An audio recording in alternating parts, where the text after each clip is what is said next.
Can everyone hear me? All right, thank you. I can hear you. Good morning. Thanks, Chad. Yeah. Welcome, everyone. Today's workshop on solar in your community, large-scale solar for local governments and community leaders, we're presenting on large-scale solar with ICMA and a few other participants.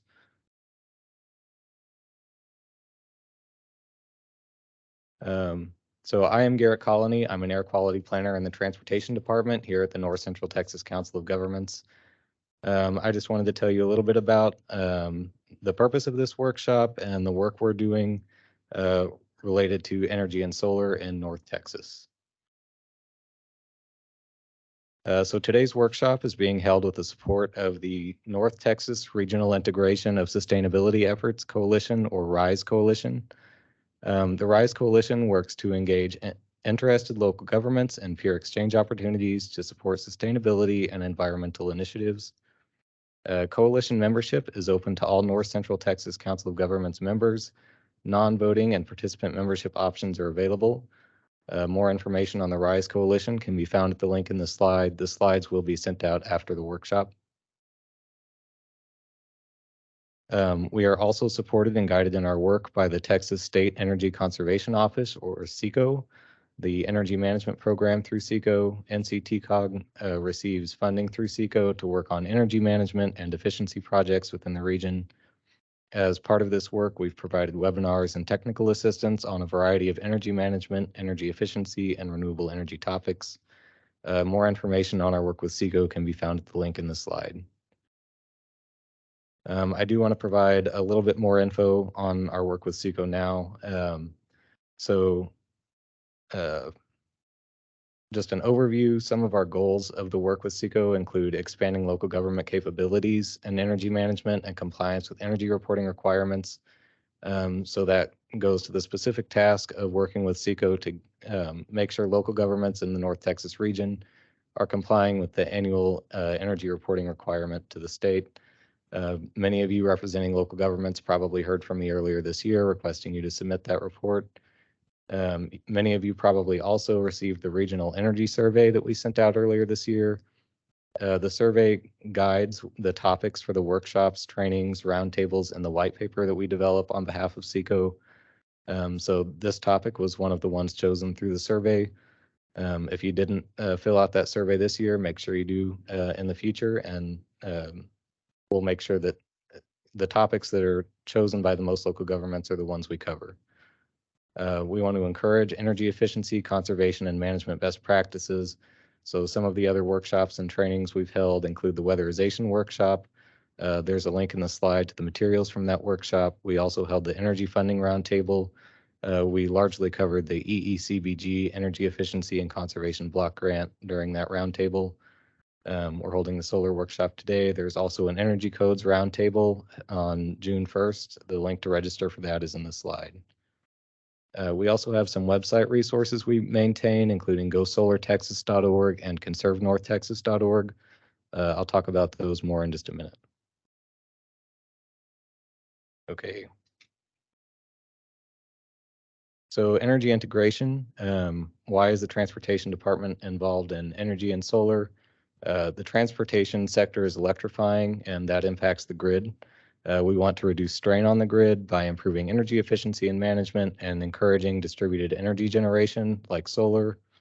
We also want to improve resilience against fuel or energy interruptions.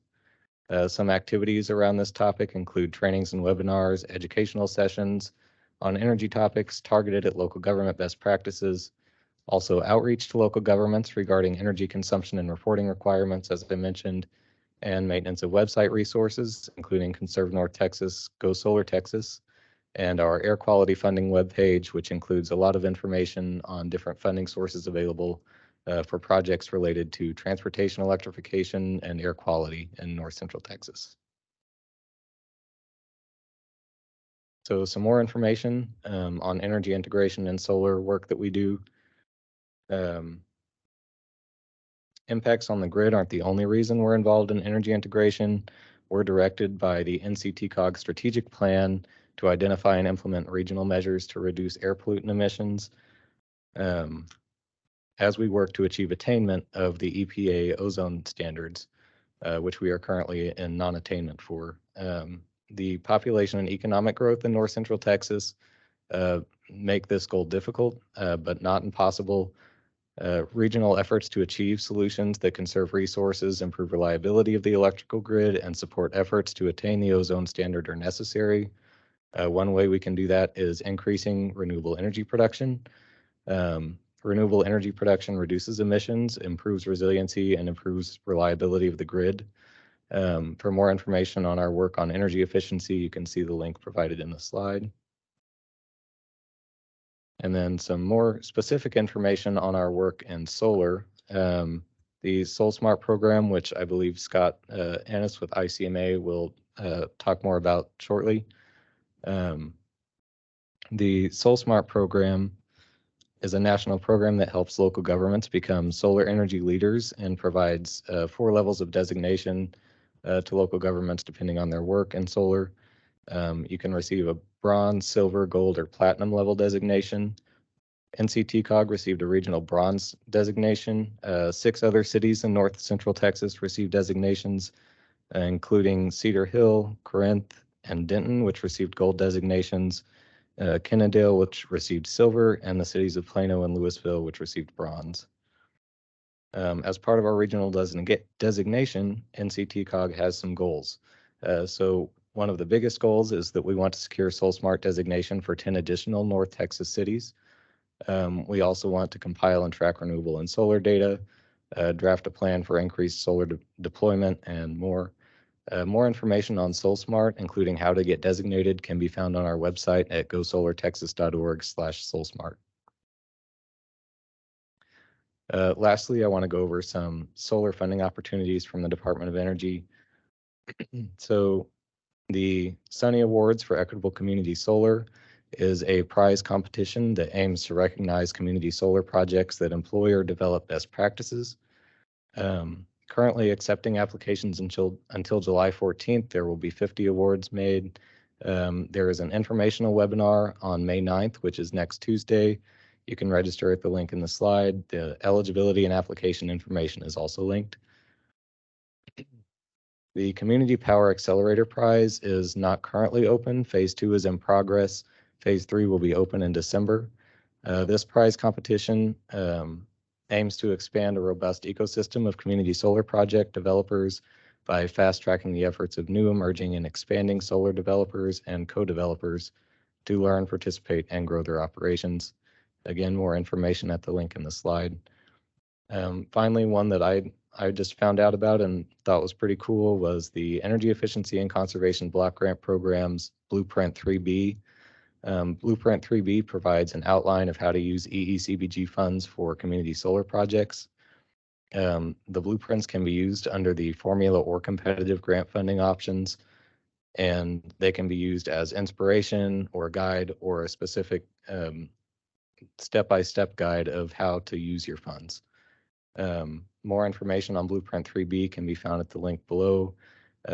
More information on EECBG can be found at the link.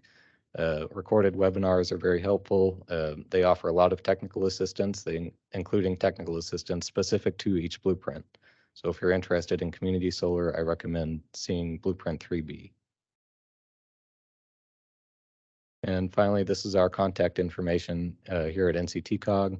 If you have any questions after the workshop, you can email us at energy@nctcog.org. We have lots of resources and information related to solar on our website, gosolartexas.org. So thank you all for coming today, and I'm going to hand it over to Scott.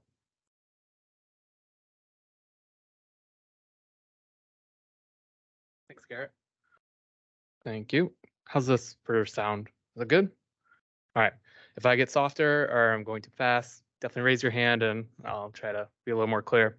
Thanks everyone for attending today. My name is Scott Annis. I'm a senior program manager with the International City County Management Association, or ICMA for short. Right now I manage the Solar at Scale program, which is a Department of Energy funded program, and SolSmart. We'll go into each of those a little bit. Thank you all for attending today, and we'll go through agenda overview and then kind of set up things for the rest of the day here. So this is a rough agenda. Might not stick to the times exactly, depending on our speed, but we'll go over some of the federal programs I mentioned about, and then we'll talk about kind of solar in Texas a little bit, and then start into some modules. So these modules all refer to the Solar at Scale guidebook that I'll go over here in a little bit, but we'll define solar a little bit more and the technologies, understanding the market and demand for solar, and then we'll take a short break and jump into community planning for solar, and then improving the decisions with solar. Then we'll have lunch, and then we'll get to some local examples. Here we'll have Fred Wu with iChooser talking about group purchasing, and then Farmers Branch case study with Alex, and then wrap it up. And so this presentation and workshop today does qualify for AICP credits, CM credits. We'll send out, or with the, our Garrett will send out with the, after this presentation, the slides, but also how to register for that.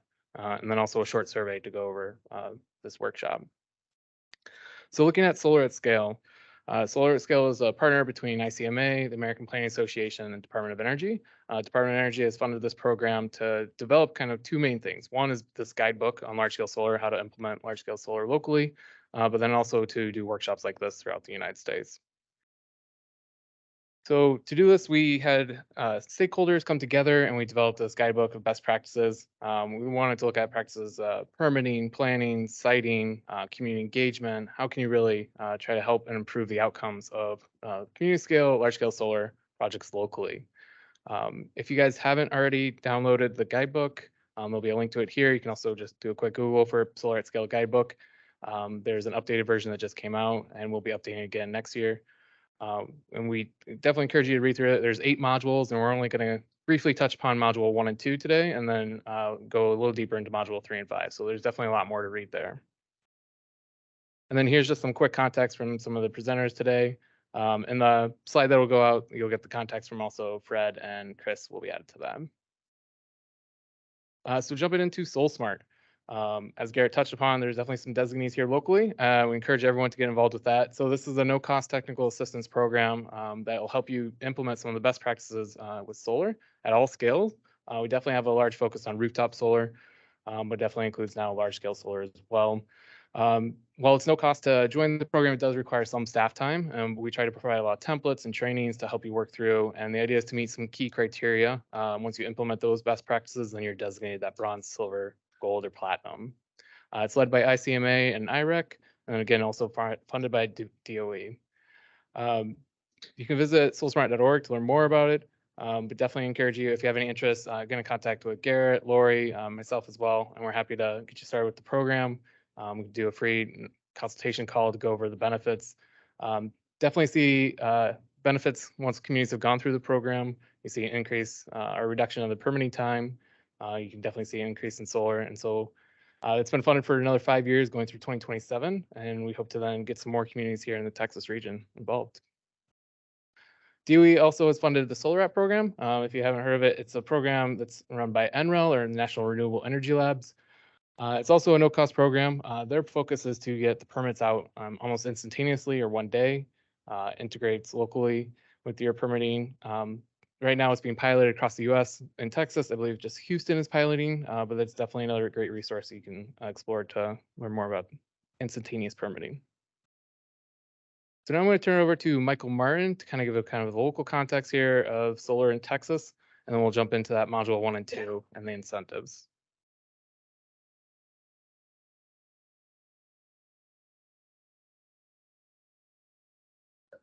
So I make sure I keep it on time. How about that? Okay, everybody hear me okay? Yeah. Good morning. Laura, I think you got a good attendance today. Yeah, that's awesome. Yeah, in person. What a deal. So yeah, like I said, I'm Michael Martin. As I like to say, I'm a Dallas boy. I've been here forever. And so I'm excited to see this group of stakeholders here trying to work on solar at any scale, because any scale solar is good solar, if you ask me. So anyway, my work is Solar Advisory, and my business is involved in focusing on the commercial property environment and helping those property owners to understand the value proposition, where to find the money, how to get it done. And so the cool thing is, it's just an example of how the whole idea of solar at scale, as we're here to talk about today, that's the cool thing about solar is it can scale from, your house all the way up to thousands of acres. And that's the super exciting thing about this and how it's going to affect the energy transition we're already in the middle of right now. Or not in the middle of, we're in the early stages still. So that's the exciting thing about it. It's not just a niche thing. It's widely applicable to all kinds of settings and sites. So I just give you that bigger context. And I say that because I don't have any idea what the knowledge of various people in the room is, even though there's some really smart, experienced solar people in the room, like, Jim over there and Clayton over there and Molly over there and, various people. So there's other experienced solar people in the room aside from myself. So it's great to be here.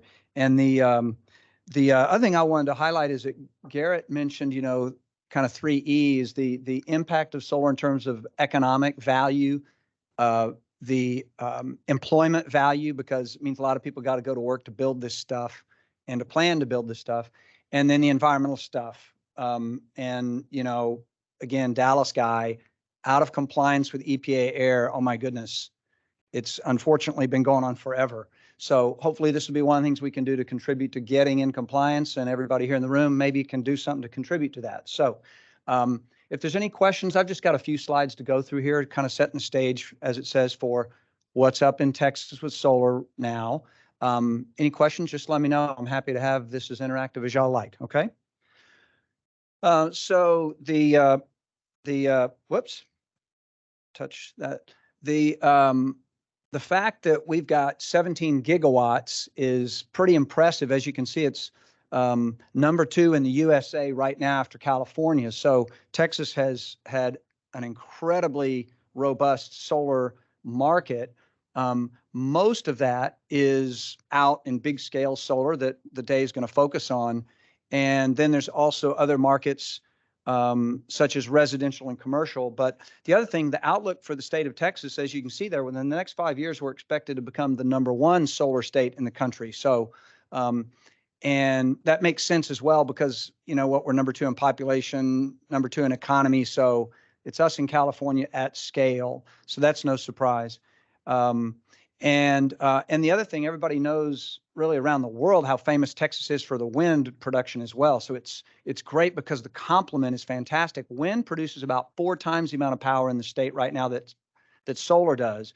But the solar growth rate has it, I don't know what the year is, but let's say in the next 5 years or so, you might find that solar and wind are more or less on par, maybe collectively contributing 30+% per market segment in our state. So it's really exciting where things are going in Texas. And again, so how y'all can potentially contribute to that. Residential, is kind of obvious what that is. That's just individual homeowners making their decisions to do the same, relieve some burden on the grid. Same thing with commercial, which is where I focus, is, you fly into DFW and you look around at all the rooftops and you go, man, we got a big opportunity there. And I had one of my kids went to school in California, and I would fly to in and out of San Jose, and I would always count the solar arrays when I'd fly into San Jose, and I'd go 1, 2, 3, 16, and then I'd leave a few days later and I'd get 1, 2, 13, and so I would count them. And coming in out of DFW, I don't see anything. So again, I only say that because the opportunity ahead of us is massive, because all of these market segments are well proven and are in play, in our state, in our country, and worldwide today.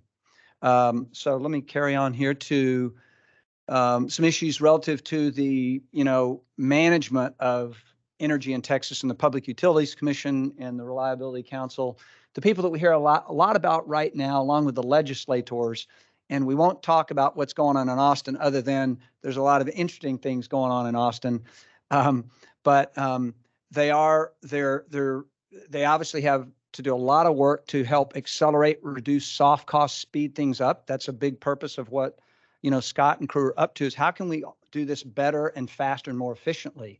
And thus the economic value proposition is better for every stakeholder. So that is an issue in the state of Texas because of queues and policies and whatnot that are still kind of in the way and slowing things down. But I think they'll improve, and everybody in here is an advocate to help make that happen in our state. And I say that because it's different in other states where there are fewer obstacles and things in the way, so that things can get done more quickly. And the growth rate of Texas suggests that we need to go faster because our state's growing faster than any place in the country. And that's one of the big things that's affecting us.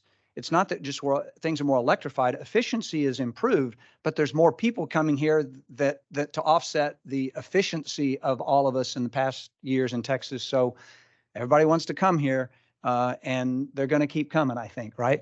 So the other thing that's really important to understand is that right now, this is per the Solar Energy Industries Association. So when you see that acronym SEIA, for those of you who don't know that, SEIA is a great place to go, SEIA.org, for any basic stuff you want on solar. It's kind of the gathering spot and database nationally for anything solar in America.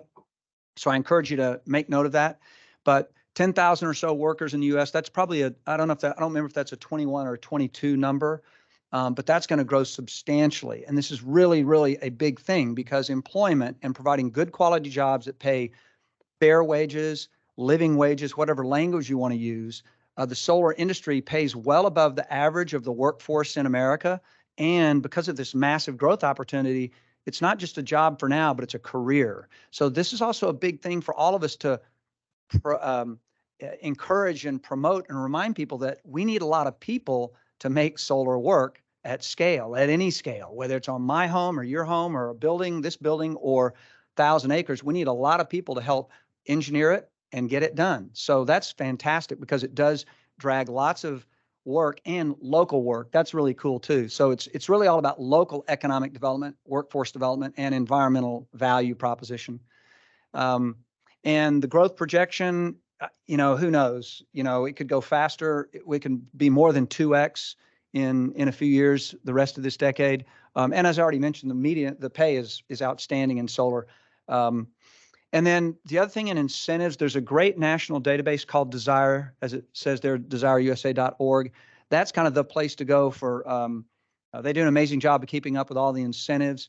We really don't have much in the way of state incentives in Texas, which is another thing that would do wonders for all you local folks if the state would do some things to further incentivize, whatever that may mean, tax abatements or who knows what it'd be. I'm not an expert in incentives, but we just don't have many. So it would be helpful if we could encourage at a state level to have some more, just to move this market along, because of the growth rate and the environmental issues where we need more solar faster. And as it says there, most of them are local. Like, for instance, here in the Encore service area around here, at your home, if you do solar with a battery, you can get some rebate money from Encore if you do it early enough in the year. Clayton knows how that works, because the budget runs out fairly early in the year. And same thing for commercial. They have it for commercial as well. And then also you're elsewhere around the state, like in Austin, San Antonio, or Denton up here, or Garland up here. The munis and the co-ops also have some programs that might incentivize your solar project, whatever that might be. So, and then the other thing I like to mention, because, again, I've said I'm a Dallas boy, right? I'm a native Texan. And so I know what it's like to be around here for a long time. And I know from where I come, and the heritage and history going to the University of Texas, which paid for my education mainly, was the oil patch. So I'm grateful for that, and I get it. Yet we still need to move into this new world of energy is different. The great thing is, just this last February, University of Houston found, look at that, 2/3 of Texans favor expanding U.S. reliance on solar. So we want more solar here, clearly. That's everybody. That's not even Democrat, Republican. That's everybody. That's 2/3. That's pretty significant. That will grow. At a national level, the number is 90% on research by Pew. So again, my point is, in general, the average human in our country thinks solar is a good thing. So we have that on our side too. And that's important, because it's one thing to go swimming upstream against what people in general think. But in this case, we're going to be able to swim with the stream. So anything y'all do in your communities to get solar going, I think you're going to find great support. And it's nice to know U of H just did that, a couple months ago. And then here's the fun chart, right? The growth chart everybody likes to see, and that's the projections of solar in Texas. What is it? It just got through last year, and then solar job growth as well, massive. This one's more out in the future. So historical statement here, you can see things really have taken off in the last few years. I got in solar in 2010, and we were just getting in the game. It's really fun to see what's happened in Texas in the 10, 12 years I've been in this industry. And that's going to continue to be, as I say, the hockey stick up. And to the right as we go forward in the coming years. And then again, I always like to make a big emphasis on this because this is really important for equity reasons, for economic opportunity reasons, for people, all over our communities. So this is a forward-looking, this is a national projection by SEIA, again, that organization I mentioned. And as you can see, the jobs in solar, and the cool thing is, as Jim and some others know this, when you expand in all the other clean energy sectors like people doing weatherization or somehow working in the EV business or EV infrastructure, or whatever, it's really a crazy number. So I bring that up because the larger story of employment in clean energy is super, super big, like 5 times this number. So it's not just the solar, and you throw in the wind people. So the point is that the economic impact and the jobs argument that jobs are going to go away in mass numbers from the traditional energy sector, which is highly mechanized and doesn't employ this many people today, is not an informed narrative. So it's important to know that these are the, of course, this is a projection, but the real numbers we have today already outstrip traditional energy, and we need lots of people to transition that might have energy knowledge into the energy business, the clean energy business. So it's not exclusive in any way. It's a giant growth opportunity for lots of people. And that's all I've got. So I just wanted to do a quick intro, and I'm open to any questions or comments from the other folks in the room. Scott, anything to share? Oh, Dharma, hello. I know him back there too. They're good. Hey, Mike, could you kind of shed some light on the PACE program and how the public-private partnership can come into play from the perspective of the city's engagement? Thank you. Sure, I will. Great question. So there's a kind of financing available in the state of Texas, but it varies depending on the state or county you live in. So it's got to be a little more granular to know if it's in your community. But Tarrant County, Dallas County, City of Dallas, I'm not sure I know every place around here, but has this financing available called Property Assessed Clean Energy, PACE, P-A-C-E. Anybody here heard of it? Okay, good. So the cool thing about PACE financing, my joke always is, I go talk to people in the commercial business about if they have a solar budget, and nobody raises their hand, right? Around here, businesses just don't have solar budgets yet. That's not where our culture and our businesses are yet. So PACE financing, where if it comes into any of your strategies in your communities, is available to a property owner that's improving an existing building, and that are going to bring water and efficiency measures to it, like solar on the roof, or replacing all the water systems to use a third of the water, or on and on, windows, insulation, all that stuff can be financed by PACE funding. And there's a bunch of capital providers in the state of Texas and here in North Texas that can provide this capital. And it's 100% financing. This is the cool part, 100% financing. And for 25 years in the case of solar. So the loan and the funding based on the expected useful life of the measure. So I don't know what windows have. What do they have? 15-year. Let's say you're doing a massive window project or whatever in a building. It might be limited to 10 or 15 years. But in solar, because I know that part, solar panels and solar technologies have 25-year warranties. So you can get a 25-year loan with 0 down. This is not how Joe Banker and Jane Banker does it, as y'all know. Those are 5 to 7 year loans. They give you half the money and the rest you got to find yourself.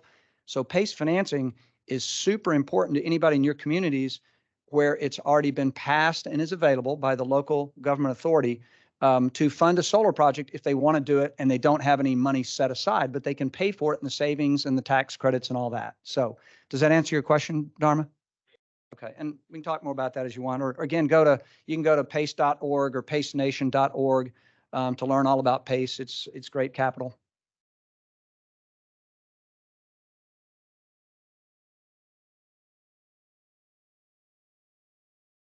Hi, my name is Dan Lipinski. This is my 51st year involved in solar, and I'm active at various levels. I'd like to call everyone's attention to something related directly to what Mike just told us, and that is that there are some bills moving through the state legislature that are very averse to solar.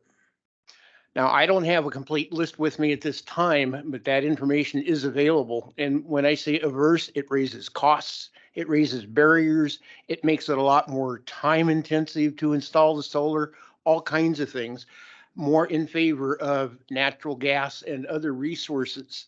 So as municipalities, as people that are at least interested in the aspects of what we're hearing today, we need to reach out to our legislators because they're being, in some cases, misled. And I've had direct conversations with some of them. One of them even said, "Oh, I wasn't aware of that. That was not called to my attention." And that changed his vote. So again, we've got legislation moving through right now, both House and Senate, that are going to make it substantially more difficult for solar in coming years if we don't take action right now. And that involves everybody in this room. Thank you. Yeah, quick comment on that. Thanks for bringing that up, Dan. That is true. And you know, I try and I'm not a political guy really, but you know, I'm a citizen. I vote. I talk to my representatives because they work for me. They work for y'all. And so the thing is that the lack of information that they have, they use as an excuse. I don't think that's valid. Their job is to get all the information. But I don't like to get into belief systems. But the facts are, which are really important in conversation, is what Jim was, what Dan was talking about in terms of favoring other types of development isn't going to have, first of all, they take forever to build and install natural gas plants. They're massive and they're complicated. Secondly, the employment. So employment, health, environment, all the factors and economic development on a broad scale all favor renewables. They just do. So those are the facts that you can find from any economist or Bloomberg or you name it, as opposed to certain people who are trying to influence and inform our legislators, but only with part of the story and using key buzzwords like dispatchable. Well, a battery is really dispatchable. And on a nice sunny day, solar saved us last summer, as everybody knows. So solar and wind are clearly reliable in their role. So I'm glad you brought that up, Dan. We got to, you know, do what you choose to do as a citizen. Hit the button by the little talkie face. Talkie face. There, thank you, Lori. My name's Kathy Jack, and I'm with the Nature Conservancy. And I was going to save it till later, but I think it's a good time to raise this up with this group of experts, is that from the Nature Conservancy's perspective right now, mixed up in all of this going on right now with the legislative issue, is a conversation about how to site and operate and maintain renewable energy systems so that they're respective of delicate habitat, which most people in this room are environmentalists.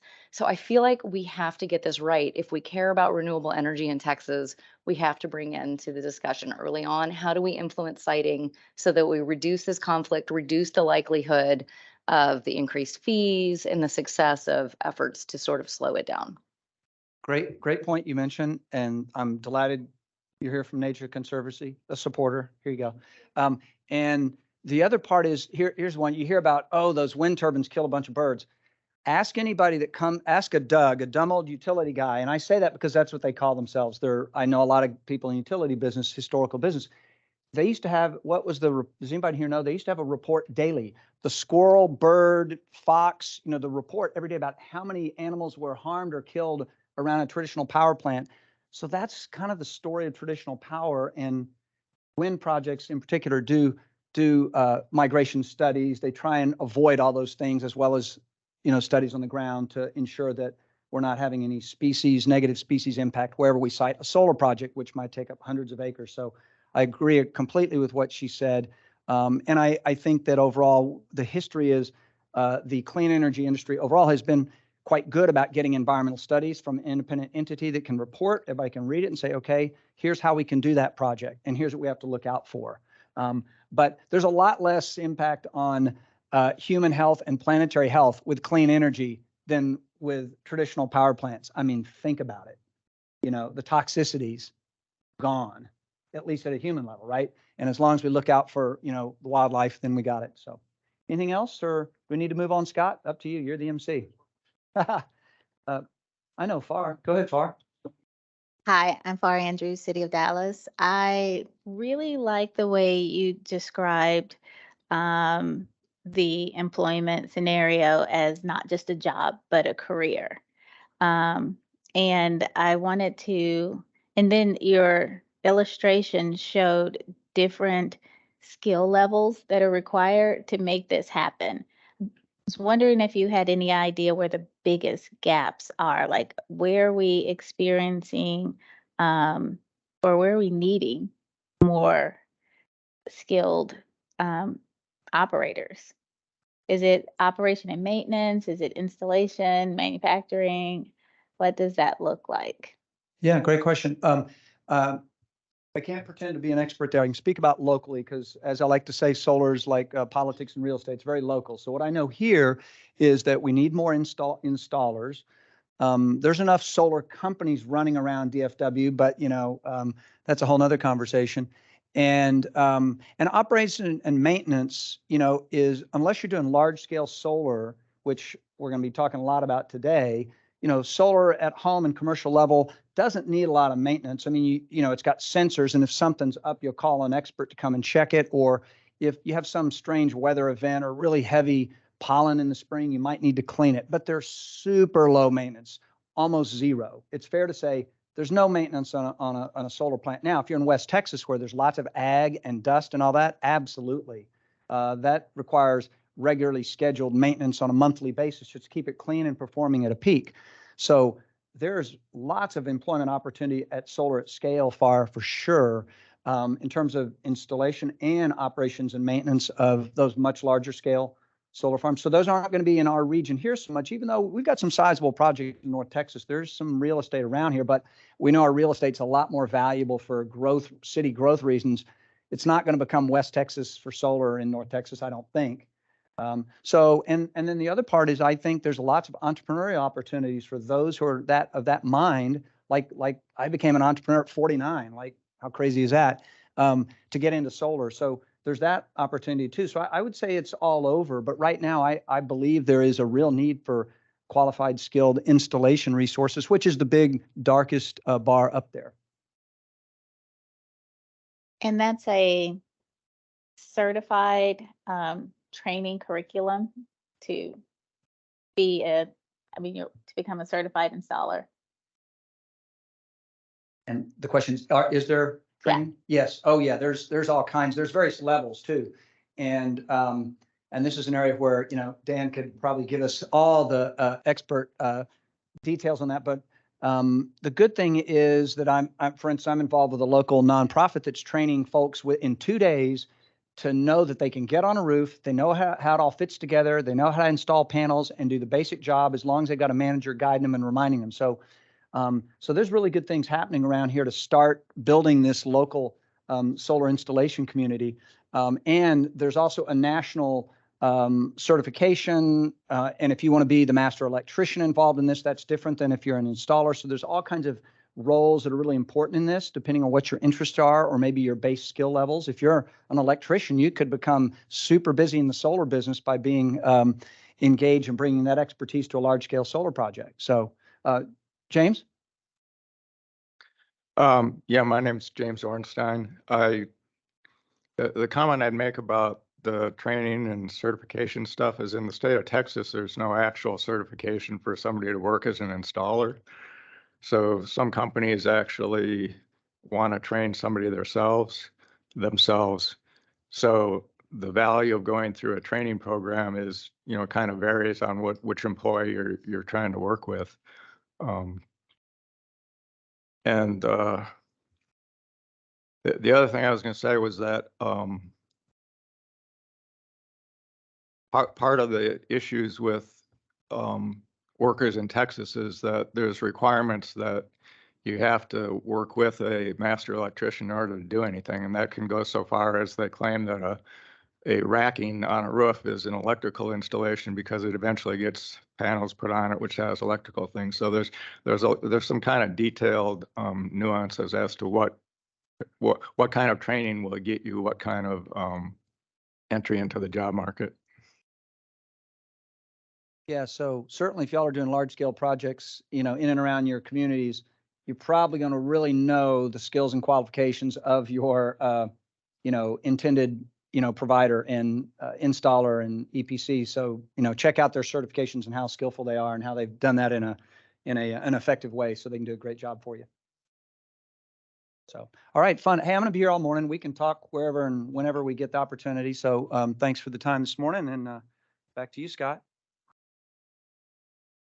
Oh, I get my phone. Yeah. All right, thank you all. So yeah, definitely like the interactive portion of the workshop. So as I'm going through these next slides, the next modules, if there's any information that's more local or if I'm incorrect or off the spot, definitely chime in. Want to make sure we get this accurate. To touch upon one of the things I've heard a little bit about, and Michael mentioned, there are a lot of solar companies out there, and as a local government, you definitely have a role in putting forth the guidance and materials to help your residents kind of determine what is a good pathway for solar and what might be maybe a scam, more or less. And so there's definitely resources for that, and SoulSmart can help you figure out those. We definitely encourage folks to use like Energy Sage is a good website that helps verify installers and developers. Putting that on your website to help guide residents. And SoulSmart as well can help with then those local incentives with PACE and help you determine other incentives you can implement locally. Before we jump into module one, just want to get, so now we have a varying level of expertise here, and this is definitely some of this will be a little more basic for those who are more farther advanced, but who here has like some sort of solar or seen an increase in solar residential in the last like 5 years as a municipality? All right, so most people. Who has installed solar on municipal buildings or municipal owned land? Okay, a little less. Who has seen some community scale or large scale solar installations? Great to see. Okay. So we're not starting from square zero. For those who have been involved and seen stuff, definitely chime in with your examples here. You can definitely learn from what's worked here and what hasn't worked from those who have gone through it before. So we'll jump into module one here, just kind of defining what is large scale solar, and kind of 3 different areas. We'll go through the solar technologies, the relationship to the grid, and the relationship to the site. Try to move kind of quickly through this so we can get into some of the meatier subjects. So just at large level, solar photovoltaics or solar PV, systems that convert the sun to energy through electric current. Most solar panels make it into DC power, and then it's converted with an inverter to AC powered, which is easier to transmit over long lines. You can see then PV modules are 3 different sort of systems. You have fixed array, where it's going to be on a single pole. It just stays in one place. You have single access, which kind of tracks throughout the day to provide more maximum input. And then there's dual access, which will track throughout the day and then throughout the year move as well to track the sun, providing the maximum impact that's available. As Michael touched upon, PV is scalable. Everything from like the solar calculator, TIs to 1,000 acres. So there's definitely a lot of potential with solar. There's a lot of potential here in Texas, as Michael pointed out as well. And virtually all new large scale solar is using this kind of PV model instead of, there's also concentrating solar power, which isn't used as widely or isn't farther advanced right now. So relationship to the grid, definitely different types of transmission. And there's off-grid, so that's going to be solar power on your home, for instance, where it's completely not connected to the grid. And then there's grid connected, which is behind the meter also, could be at your home, but then it might feed some excess into the grid. And then there's in front of the meter, which is your large scale solar. With large scale solar, of course, it's all about where you are and connection. So if you're going to be larger than 5 megawatts, you're going to be connected to those bigger transmission lines that are bigger than 69 kilovolts. But if you're a little smaller scale, community scale, you can be shorter. You're going to be generating near the site, and that'd be near distribution lines. So relationship to the site, solar energy systems, in addition to structures, so you have your rooftop and your building structures that are integrated. These are considered more distributed energy resources compared to if it's a primary use that we'll go to next. Exists mounted on newer existing rooftops, integrated into building materials like you see in the balcony there. And they're typically less noticeable, and functionality is used to what they are providing for on-site power. And then, of course, large-scale solar ground-mounted systems. These are what you'll see when you're going across big solar farms. Occupying land that's not covered by any other structures, so that's considered the primary use for large-scale solar. So then kind of putting solar in context, there is no universal, this is large-scale solar, this is community scale solar. What is large in one context, for instance, Rhode Island, what they consider large here might be super small. So it's definitely all local, and the perception of the size often are based on the land use and development pattern of the surrounding community. So just kind of going through some of the definitions here with community scale versus utility scale. Solar industry definitely looks at it at the megawatt size. And you see down there, 250 kilowatts to 5 megawatts is community scale, or less than that would be distributed. Utility scale being above 5 megawatts, but that definitely changes then. For instance, the Energy Industry Association will have it bigger, or 1 megawatt. Again, it's all dependent on the site. For local governments, it's really not based upon the megawatts. You're going to be looking at your actual acreage, what's actually there, being a land use issue. As you can see then, community scale 1 to 20 acres, utility scale solar usually greater than 20 acres. And just for context, 1 megawatt usually powers about 100 to 250 homes, depending on energy use. So that's kind of how you can look at the megawatts there. And then again, looking at community scale solar, as mentioned, that's going to be generating for power nearby, integrating into the grid potentially, but then utility scale is purely going to be focused, we're going right into the grid with transmission network there. So just kind of looking at the benefits and trade-offs of solar development. We touched upon some of them already with Michael. The benefits definitely can be focused on job creation, revenue generation, clean energy production, but there's also a few more. And while the local benefits can be substantial, there also can be some local trade-offs that you can try to mitigate as well with large-scale solar. Touched upon a little bit with wildlife, acreage, cultural or historical sites, and how you can try to avoid those. These trade-offs are not unique to solar development. It's like with any land use issue, you want to make sure you can mitigate any sort of occurrences or conflict that can rise. So we'll kind of briefly touch upon what are some of those mitigation strategies. So as we've already talked about, some of the benefits, definitely with the jobs that are out there, some are temporary just with installation, but then there are longer term with large scale solar for the maintenance, as Michael talked about, land rents, especially for ag-based lands. Great way to make income for those maybe land that's not in use as more, can help with legacy farmers keeping their land for land that might be as valuable anymore. Definitely with stabilized prices. I think Alex will talk about with Farmers Branch how they were able to get into a purchase agreement and keep prices low after they've already increased. Then resilience as well for any sort of grid interruption. So looking at then the potential trade-offs and how to kind of mitigate these. So trade-offs solar development on ag land, you definitely don't want to put it on, of course, really valuable ag land. But there's a way to kind of mitigate that with, for instance, co-location of solar and ag. We've seen out in Oregon, they've had successful installations where the solar panels are high enough that they can have cattle grazing underneath and strong enough poles that the cattle won't knock it over, but also then allows sun to grow through and allow some feed below. You can also do co-location with like sheep. And then again, if you have like other animals like goats, you want to have it high enough where they can't climb and damage the equipment. You can also encourage other co-location underneath with different sort of agrovoltaics. Is generally the word you might see thrown around with a co-location of ag. And also to avoid ag land, I mean, just encouraging redevelopment of already existing sites.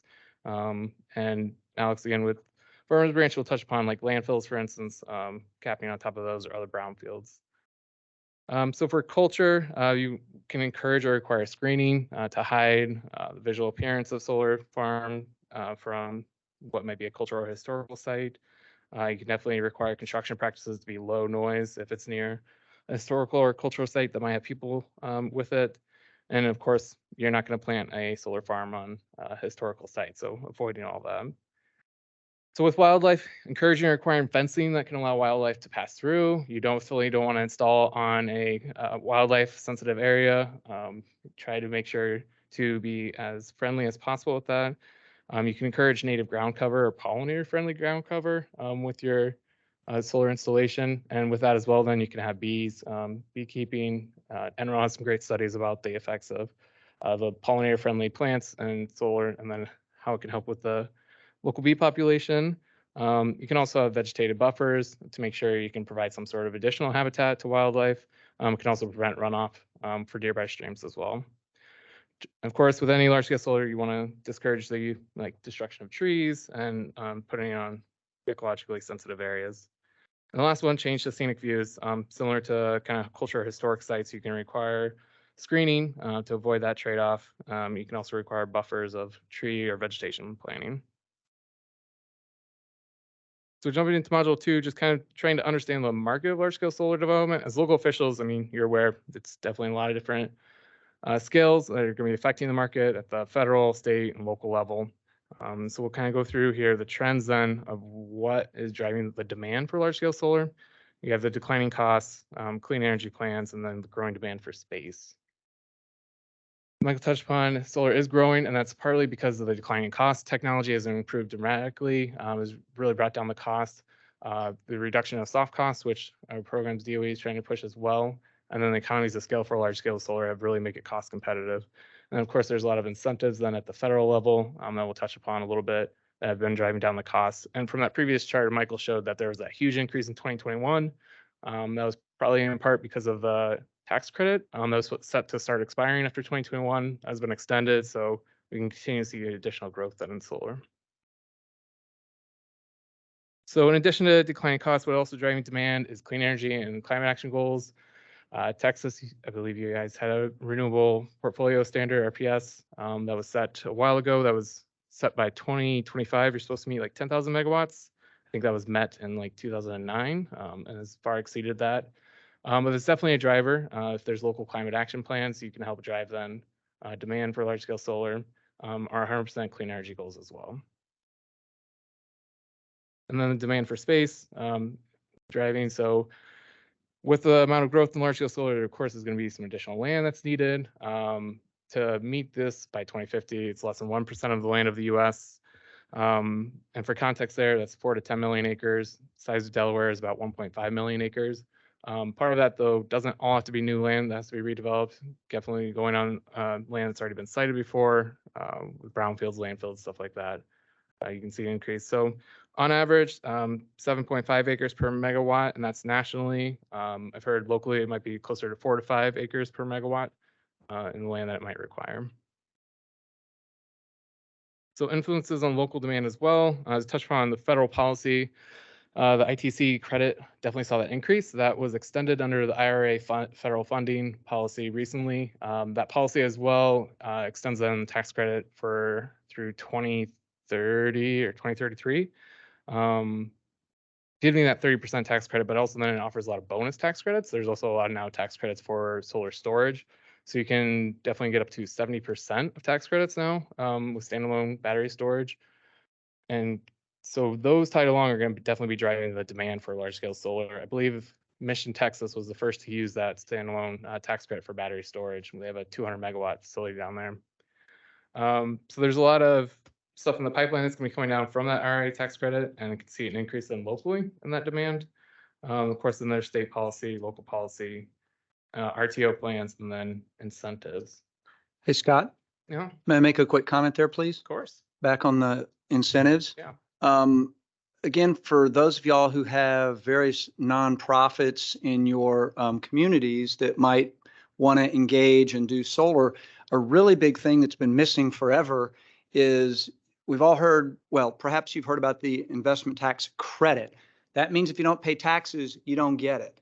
So they haven't given us all the details yet, but a very important new feature is the same 30% basically will come back to nonprofits, think schools, churches, even public sector, right, are going to get a 30% rebate from the federal government. We don't know exactly how it's going to work yet, but that's coming. So think about that market. Just think about all the schools in America in your communities right there. Molly is super involved in schools, solar on schools. So if 30% of the cost of solar on a school in your community now can happen, that's a huge economic factor. And that's because of the IRA and the change they made there. So I wanted to highlight that one because everybody here has schools in their community and may be a factor in your solar strategy because they're sitting there and the rooftops are fantastic and they're pretty big. So they could have a big impact on your community. And the economics have just changed dramatically as soon as they give us the details on exactly how it will work, which is always important, the details, right? So anyway, I just wanted to highlight that one because that's very significant. Oh, thanks, Michael. Also, the ITC does have some requirements as well for competitive pay. As Michael mentioned, solar jobs in general are usually higher pay, but now there's definitely going to be a requirement to make sure it's a livable wage. So it will continue to be a high paying job and possible career then as well. Jumping into some common state policies here. As mentioned, there's RPS. state property tax incentives. There's a lot of potential here for Texas to grow into and stuff that's in progress. But these are definitely some policies that can help drive adoption. And you'll see hopefully down the road. With RTOs as well, that helps drive demand. So ERCOT can definitely set the demand of where their transmission lines will be going, what market policies they might put in place for goals, system plans. There's 9 memberships across US and Canada that drive this, but they can definitely help shape the demand locally for large scale solar. And of course, major corporation interests, there, as Michael mentioned, like seeing the rooftop solar. I believe IREC every year gets Walmart and Target calling them like, what does each other have? Like Target would be like, what's Walmart up to? And they'll definitely install a few more rooftops, and then Walmart will call and ask what Target's up to. They have those clean energy commitments, and so they're seeing that demand then for that rooftop solar. And with data as well and technology, meeting their goals, you're going to have then demand locally to make sure you can get that most cost-effective location. So those are at least what drives some of the demand. We talked a little bit about federal incentives. Now I'm going to touch upon a little smaller scale, some of the incentives that are offered. Encore, Chris is going to touch upon that.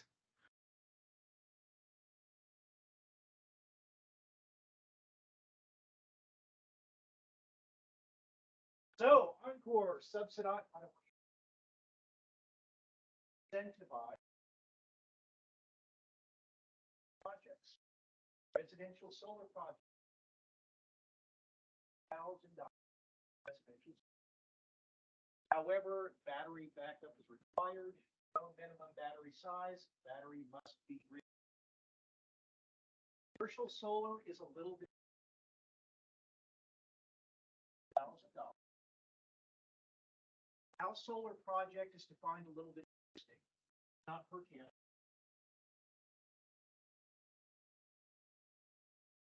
Master meter. So as you know, large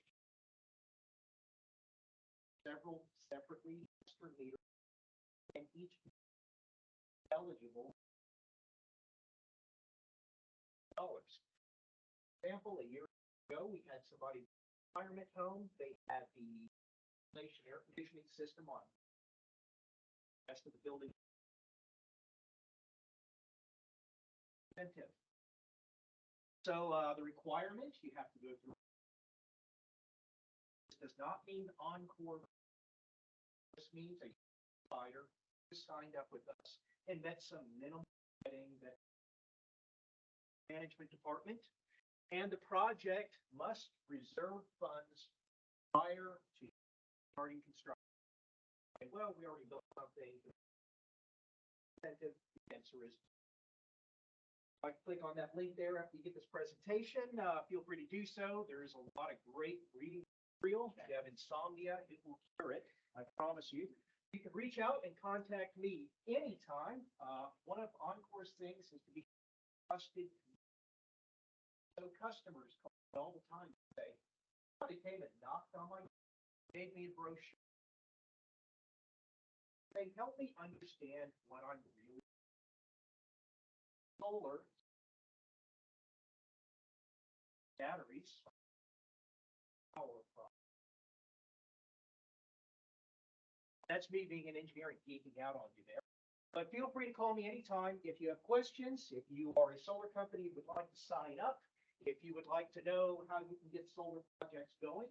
And I know some people are talking about large scale solar. Yes, we can do things.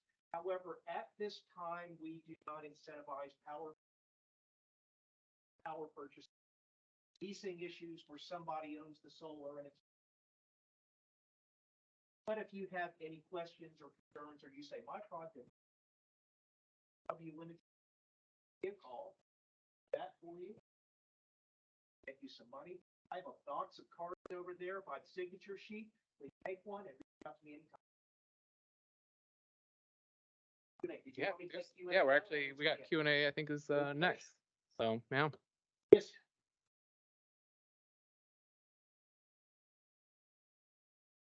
Yep.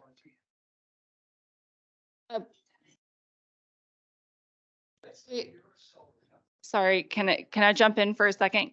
Yeah, because we are recording. By the way, we're recording in case we didn't announce that, just so we can pick up the audio. Thank you.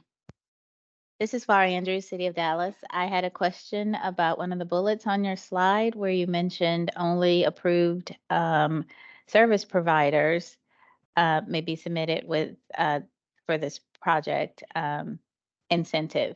I was just wondering, how are you guys qualifying the approved service providers?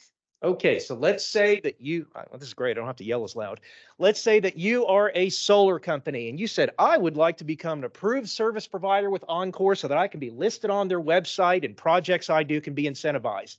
Well, you just go to our website and then you upload a W-9 to prove that you're actually a company, and you answer some basic questions, and you have your insurance agent send in a certificate of insurance to Encore. There are some basic insurance requirements. And then you get access to our portal. Once you have access to the portal, you say, I'd like to sign up for the solar program. You fill out some questions. I personally will take a look at the answers and make sure they're all good and make sure that everything's been answered. And once you do that, you are now part of Encore's solar program. Now, I know answering some of these questions and going through some of these applications, it feels difficult. It feels dumb. It feels like you're not dealing with a customer service friendly thing. The reason I have to be so nitpicky is that the Public Utility Commission contracts evaluators to audit our projects. Solar receives a lot of scrutiny, so we have to make sure that everything is done and that the Public Utility the commission will continue to approve our programs every year, because they can tell us, no, we're not going to accept it. We're not going to allow you to do it. So that's how you become. Now, your City of Dallas, you can be what's called a self-provider. This is where you say, we're just going to handle all the project management and liaison duties with Encore. We'll find our own contractors. It's not generally advertised. We are not advocating that at this time, but we do advocate it for governmental entities. And City of Dallas has already been incentivized. Srinivas over there is the one I talk to all the time. Just a heads up, the incentive is paid to the solar provider, not the customer directly. The reason for that, it's been explained to me, is that Encore is barred from engaging in any competitive activities in the power and energy markets, and they consider writing the check directly to the customer a competitive activity, at least as I've been told it. So what we do is we cut the check to the solar provider, and the expectation is that the solar provider will pass along the entire amount of the incentive to the customer. From what I've seen, almost all of our approved service providers pass along the entire amount of the incentive. Commercial entities generally want to know, they want to be guaranteed, so they might create a legal agreement with their solar provider saying, you will give it to us once it's been paid. Any other questions? Did I answer your question completely? Okay, any other questions? I did have. Oh, another one? Go for it. Well, and I think what I was trying to get at with that question is, we get lots of calls also at the City of Dallas from residents saying, is this solar installer, certified, qualified, has a good reputation? They're looking for a trusted source. So I didn't know what level of rigor you guys were putting into your recommendations for the service providers. Are you looking at there? There's so many people in the market, and I guess it's hard for residents to navigate what's the best choice. So that's a great question, and it's a great question because I get those kinds of calls all the time too. So the residential, let me talk residential solar industry specifically. A lot of players out there, low barriers to entry. A lot of good guys and a lot of bad guys in this industry. Let me give you an example of a bad guy. A solar provider sends a door knocker out to put a brochure on your house that says, we'll do a solar project. You'll never have to pay your bill ever again. And just call Encore and they'll give you some money. So there's a whole bunch of red flags. And the first big thing is, you are still going to get a power bill. Okay, this is not going to go away. You're going to get a power bill because there are line items on a utility bill that are not covered by the kilowatt hours which solar generates. So that's the first thing right there. The secondly is, if a customer ever calls Encore and says, hey, I got solar installed, they told me to call you, that's a painful call for me to do, because I have to tell that person, I'm very sorry, but your project's been done and funds weren't reserved and you didn't go through an approved service provider and we can't pay you money. And I hate to say this, But a lot of these calls are elderly residents on fixed incomes who are very trusting of people who knock on doors. And those are an inordinate amount of those calls that I get that I have to give them the bad news. However, Encore is not part of the competitive part of the market. So I can't say, go with these people because they're great and avoid this company because I get all kinds of complaints. So what I always tell customers when they call me is I do what we call in product management, customer investigation. What are you trying to do? And they tell me what they really want to do. And I'll say, well, maybe batteries aren't the best thing for you here. You have energy issues. You want to reduce your power bill. Or they may say, I want to keep my power on for a couple hours when the power goes out. Well, solar is an energy issue, not a power issue. Maybe you want to look into a generator. Maybe that will solve. So I don't always say, hey, everybody should go for solar. Solar is not the answer to everybody's issues. I also tell them red flags to look out for. If somebody comes, if somebody comes knocking on your door, vet them. Does this person actually work for the solar company that they're trying to sell for? If somebody comes knocking on your door with a finance contract, sign here and you'll never pay a bill again, just tell them to get off your property, by the way. You don't want those people there. Some of the other things I tell them, look up the Better Business Bureau. There's a lot of companies out there with a lot of complaints out there. Look up solarreviews.com. Look up Google reviews. Just looking that up will give you 95% of the way you need to get there to pick a decent solar provider. The other thing is when a solar provider is signed up with Encore and a customer is not happy and they're mad enough that they call me, the customer normally never even talks to Encore, but they call me, I'm going to call that solar provider and we're going to have ourselves a little conversation. And if it's the first conversation, we'll let them know that we have customer service expectations if they'd like to continue to be part of our program. And if it's a second or a third call, then we have to look at whether them being part of Encore's solar program is a good match for both parties right there. So just know that if they're listed on our parties and there's a customer complaint, I'll have conversations with those people. And Encore, just let you know, cannot contractually get and interfere or say, well, service provider, you must do X, Y, and Z. We can't tell them that. What I do is I call and I encourage them to work their issues out. But when Encore calls service providers, when I say service providers, solar providers, they take the call and they tend to take it pretty seriously when I say I'm Chris Cook from Encore calling you. So that's been my experience there. But one of the things that I always tell people to ask is how many projects have you gotten incentivized by Encore this year? If they've done 20 or so projects with us and there hasn't been a single complaint, that might be a pretty good sign right there. But customers in general are going to have to do their own investigations and Encore can't tell them who to go with and who not to go with. And by the way, if you have anybody has questions, you can feel free to give them my contact information. Customer can reach out to me directly. I'm happy to take the call. I love talking to bad service providers. I love it. Any other questions? Yeah. Chris, real quick, I think that the good news is Scott's got on our agenda, I think the iChooser folks later this morning, and they're going to be talking about this to eliminate some of these scammy things. So that's good. Secondly, just in terms of the service providers, we're already into 2023. If there was a service provider that wanted to get involved with it now, can they do it now or does it have to be before the incentive year starts? I'm glad you reminded me that. I know you mentioned earlier you have to get in earlier in the year. Not so much anymore. We've gotten rid of the date where you have to be signed up by April. If you're a service provider, you can sign up in November. I'll take the application because I want more projects and I want to give more money to people out there. So they can do it anytime.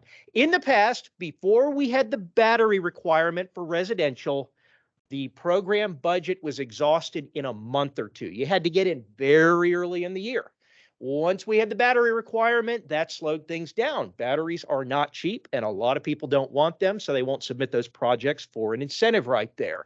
So I would say at the way things are going, our program budget will be exhausted July, August timeframe. However, once the program budget gets exhausted, I go to my managers and I say, hey, boss, I'd really like some more money for my program here. And sometimes it can take a month or two for people to sign off on it, but we can get more money added to our programs there. Any other questions? All right, thank you very much. Thanks, Chris.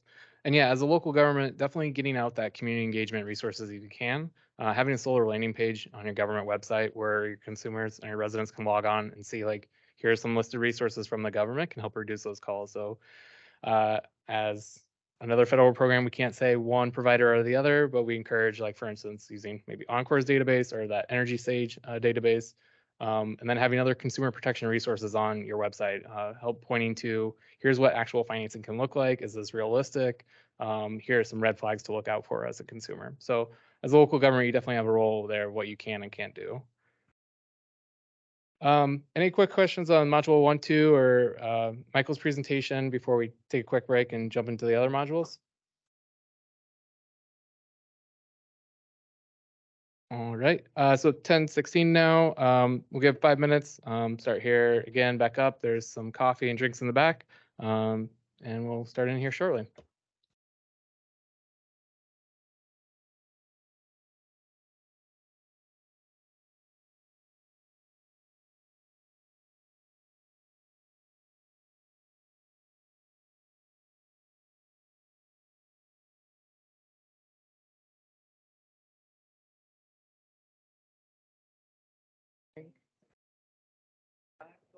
Thank you.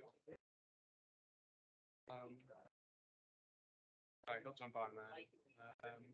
Any concerns so far?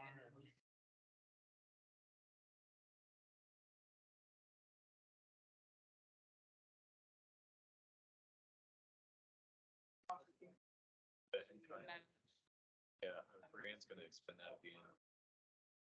We talked about maybe doing it at the, when we come back from the break. We could, and then we can pass it around, because I'm afraid if we just leave it in the back and ask people to like queue up on their way out the door, we may. These upstairs. So, by Suzanne's, the shelves by Suzanne. So, I mean, I don't know that anybody can read the teeny tiny letters in this box, but you know, they can read the URL. That's great. We put it on a lot of people through margin is what you can do. Need to do a better job of keeping it safe, but. Yeah, that's something.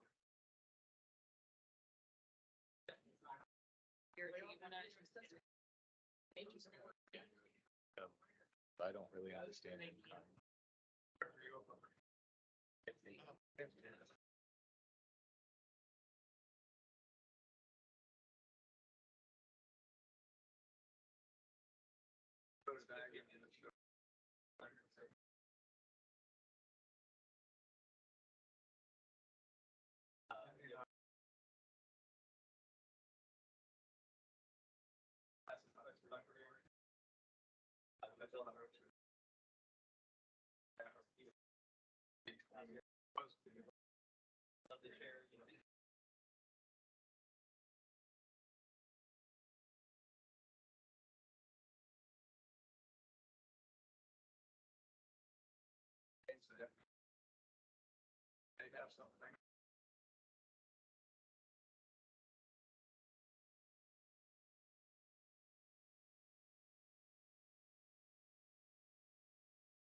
Actually, I think.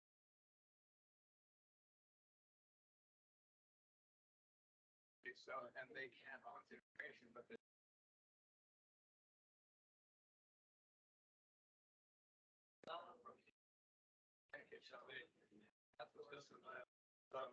you can find that archive is by definition.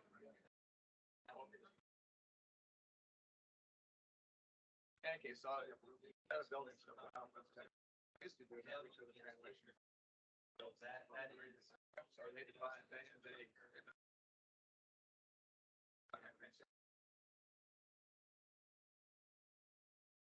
All of those.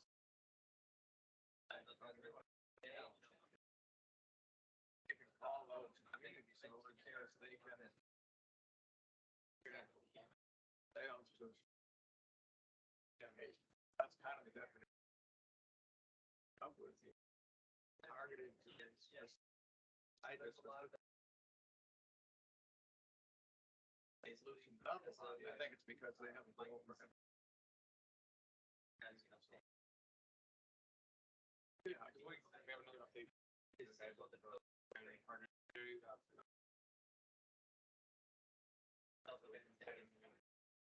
Yeah. Yeah. Appreciate that. Good to hear that there's some. That helps the videos learn. There from.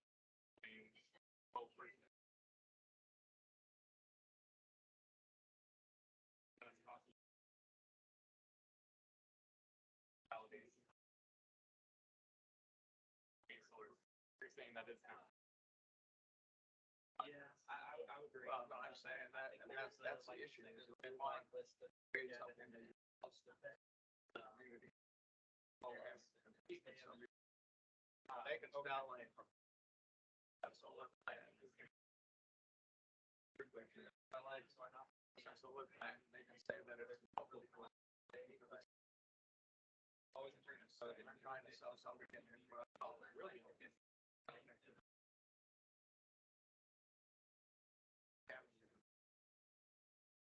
All of the things basically. And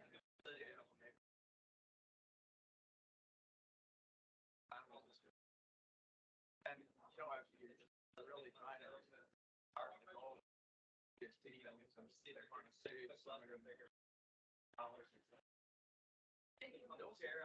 I guess I don't know how you actually so.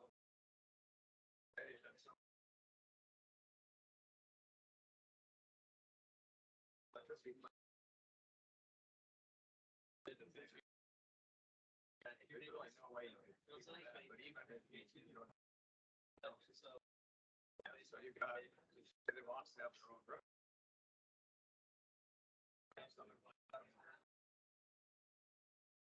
These are business and done a lot of work. That would be great.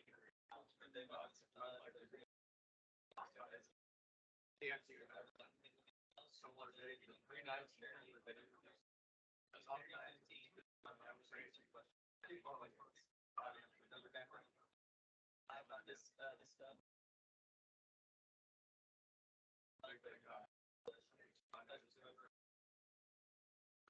Yes, please. With a lot of information down here. And you've got Texas, you're actually trying to right people in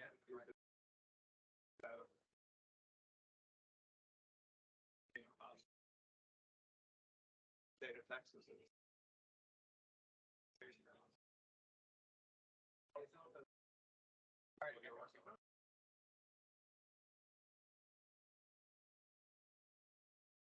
I was there to say, yeah,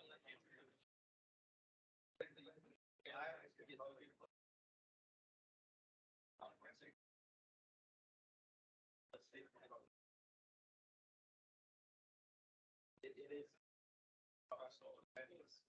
Getting around that deal. It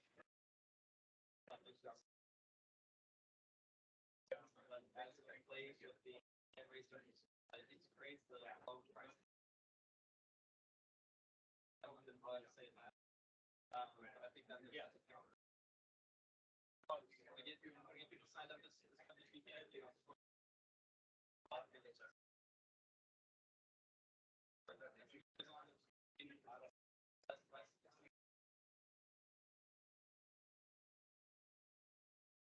Local jobs.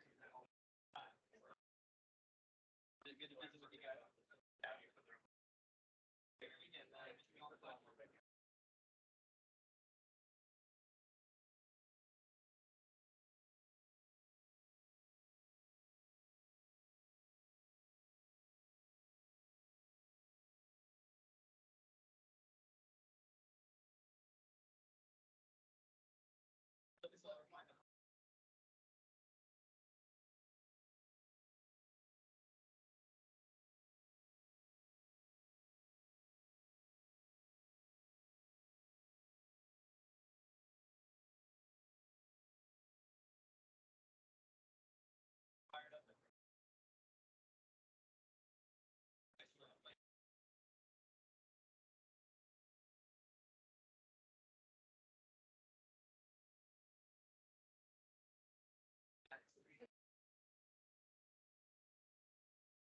Hi, everybody.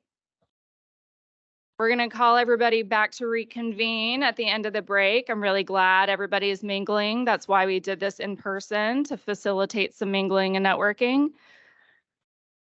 But we want to call the mingling and networking to a close and get restarted here. We will have a couple more breaks throughout the day for more chit chat.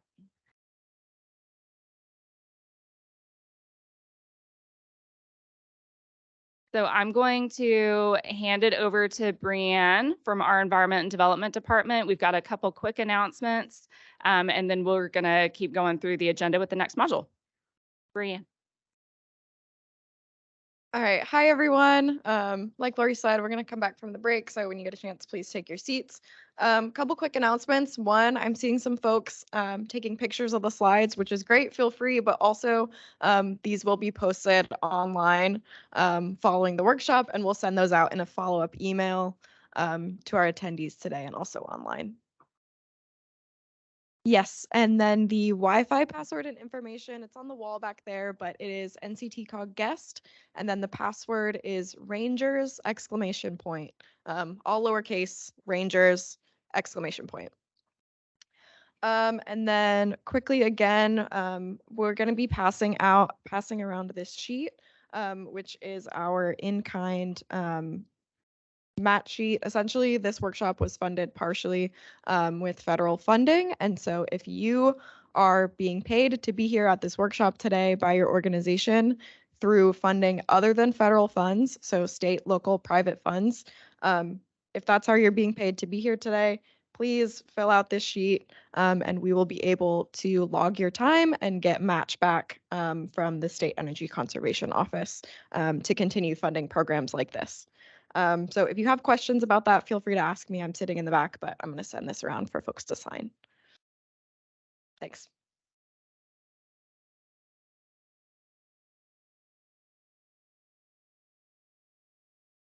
So now we'll jump into modules.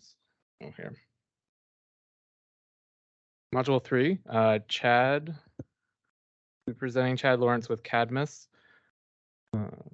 Chad, can you hear us? I can. Can you all hear me?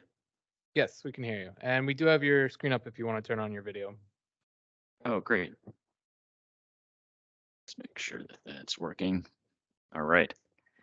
Hey, everybody. Thanks for inviting me and allowing me to attend virtually. Sorry I couldn't be there in person. I've worked with Lori and NCTcog folks on various DOE-funded solar initiatives going back 10 or more years at this point. So again, bummed I couldn't be there in person, but recognize some of the names and some of the voices in attendance. So happy to be with you all again, at least virtually.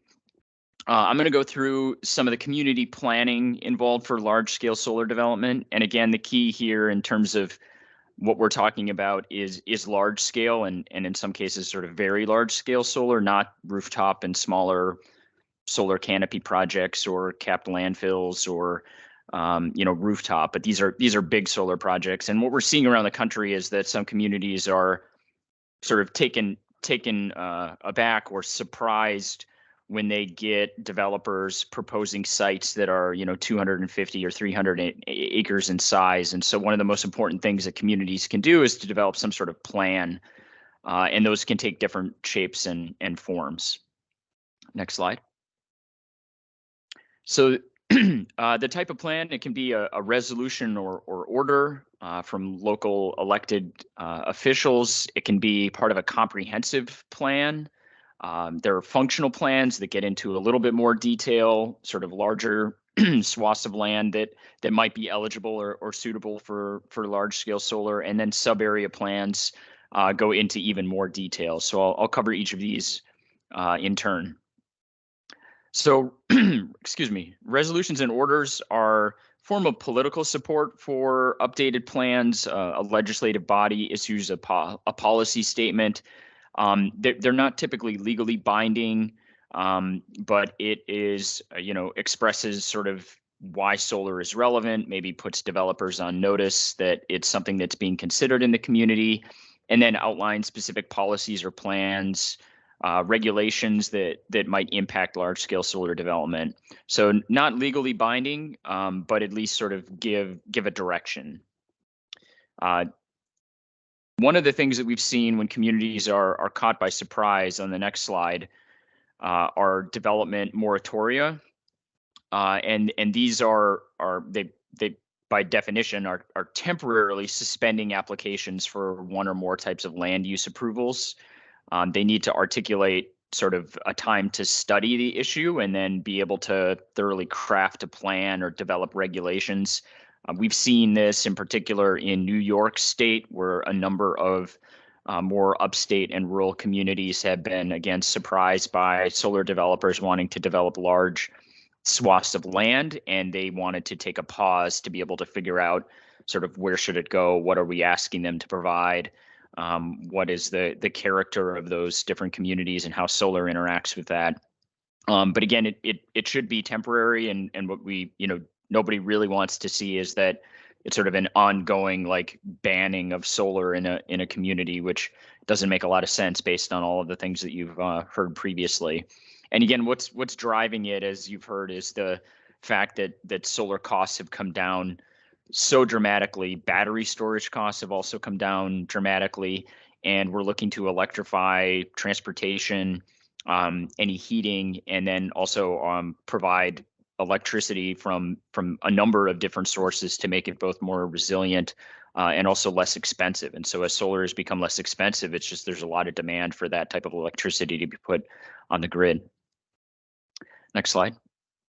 The comprehensive plan, that is sort of the largest at the highest level where solar and large scale solar can be mentioned, sort of explaining why solar development would be encouraged or why is wanting to take place within a community, acknowledging some of the benefits, describing some of the opportunities and potential conflicts, and then articulating goals for solar development within the community.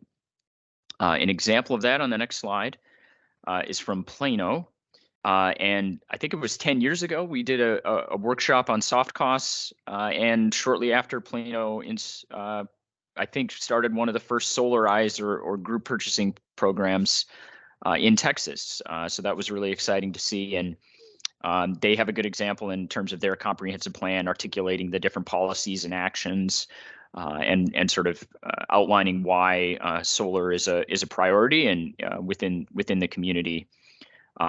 And also just made me think of one note, and Christopher was giving some really good advice in terms of how to spot scams or spot a good or bad solar installer.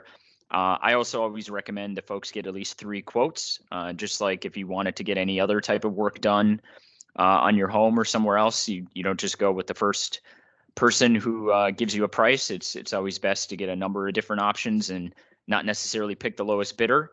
And solarize or group purchasing programs, which I think folks will be getting into later, also can provide some sort of vetting for installers to make folks comfortable that they're going to be signing on with someone who's reputable.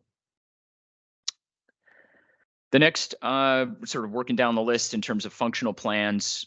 So these are standalone plans for systems or special topics that have different planning implications.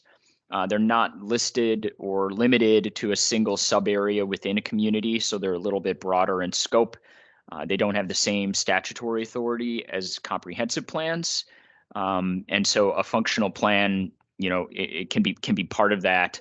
And again, talking about things like energy and sustainability and climate action, community resilience in terms of why you might want to be encouraging solar within the functional plans that exist within a community.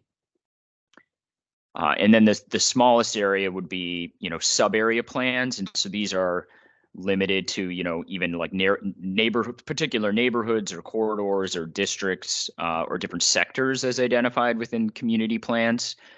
So again, another way that you can say these are areas that are suitable for large scale solar development. This is where maybe we don't want to see large scale solar development. Again, very large scale. And it's also important to keep in mind and coordinate with the utility, because the solar installers, and I'll talk about this a little bit later as well, are going to be looking for areas where they can interconnect to the grid and where the utility's infrastructure can support solar projects of that size. or at least the upgrades required aren't going to be so expensive such that the project wouldn't be able to happen. Oh, can everyone hear me okay still?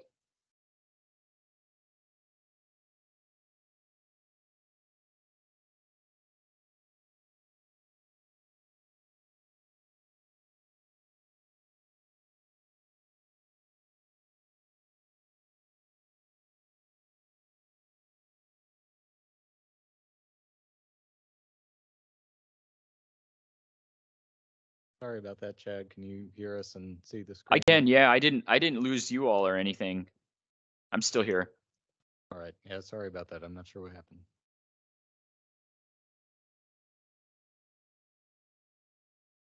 I get you back on the screen as well. Okay.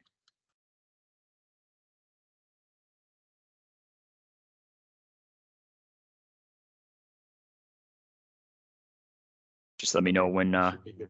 We should be good to go. Sorry about Oh, that. okay. Can everyone see the slides? Yes, we can. Can you see the slides? We can see the slides, and you?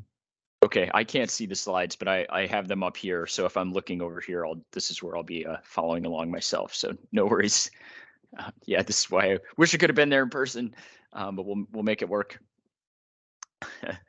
I think where I left off is probably sub-area plans, and that's just another example of where you can drill down within a community, specifically where you may or may not want solar development to take place. And I think I was mentioning that it's important to coordinate with the utility as well, or learn where the utility has appropriate infrastructure to interconnect systems of this size, because the developers are going to be looking for where they have access to transmission infrastructure, or where it wouldn't be prohibitively expensive to upgrade that infrastructure for projects.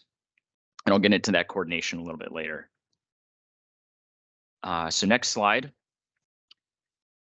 One of the things we've seen over the years is that it is really important to have public participation and stakeholder engagement for projects. People don't like surprises and like to be involved, and it doesn't mean that everyone has to come to consensus. But being involved in the process makes it much more likely that a project is going to succeed than when folks are not engaged and not involved.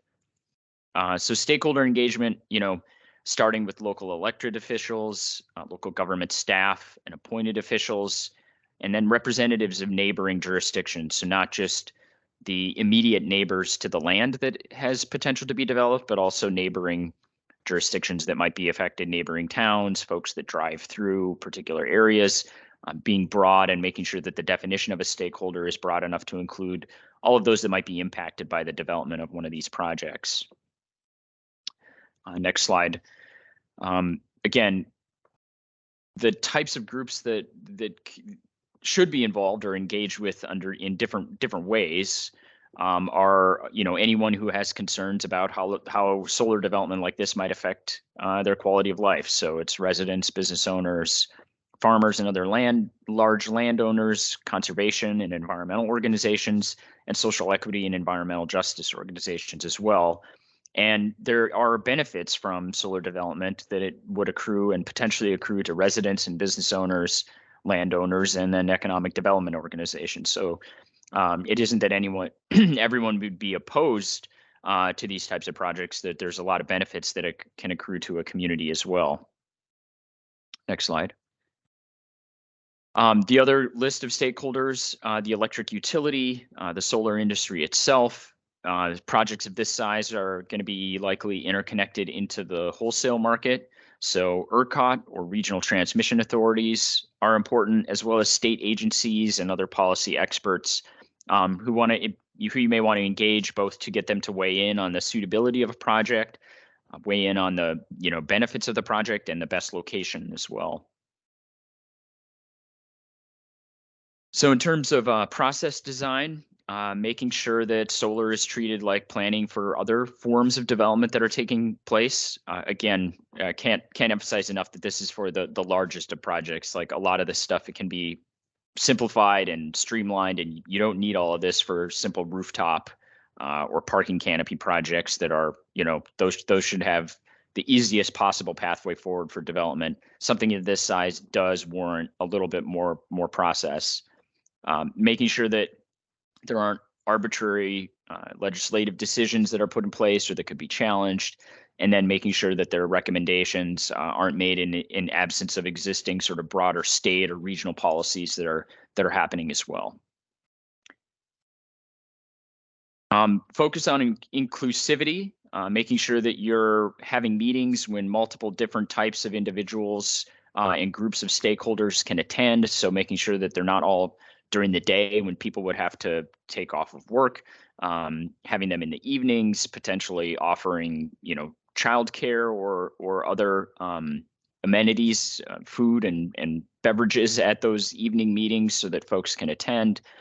Providing multiple ways to participate online and virtual, which has gotten a lot better these days, as well as just thinking of ways to reduce barriers to participating and reminding who's helped by the project, who might be harmed by the project, who haven't we reached out to yet to again continue to try and engage and improve the process of engagement with stakeholders.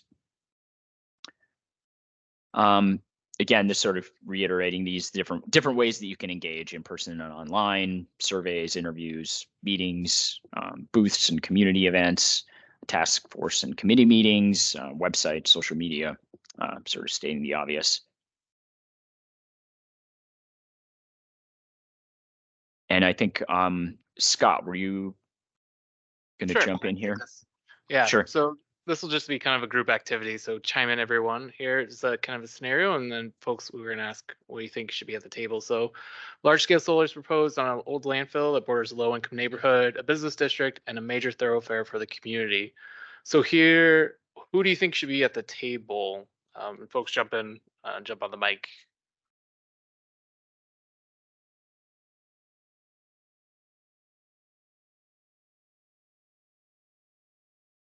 That was neighborhood. Yep.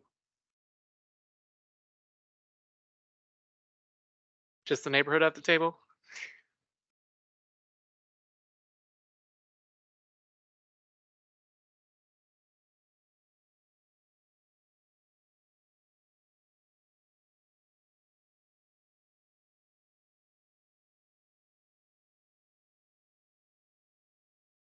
Community-based organizations that are active in that area.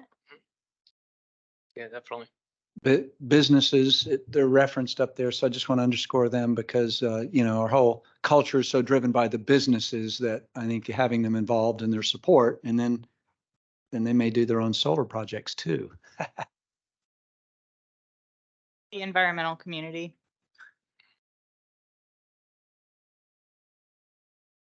Yeah, definitely. Yeah. I think transportation planners and emergency responders. If you've got solar along a major thoroughfare, some people may end up with concerns about glare and safety. Definitely. The technical community and construction community. Mm-hmm. I would say your communications department to make sure you're messaging to newspapers and that you clearly have a back and forth so you can have a conversation about what gets out into the newspaper. Definitely. Yeah, and that part of that community engagement, making sure you can compel any sort of or dispel any myths like glare or anything that might be brought up. Scott, don't overlook the local newspapers. They're pretty active too. Better get them engaged. And personally speaking, from a community involvement, make certain that you do have your planning and zoning folks actively involved in promoting these activities. Excellent. All right. Thank you all for that, for chiming in.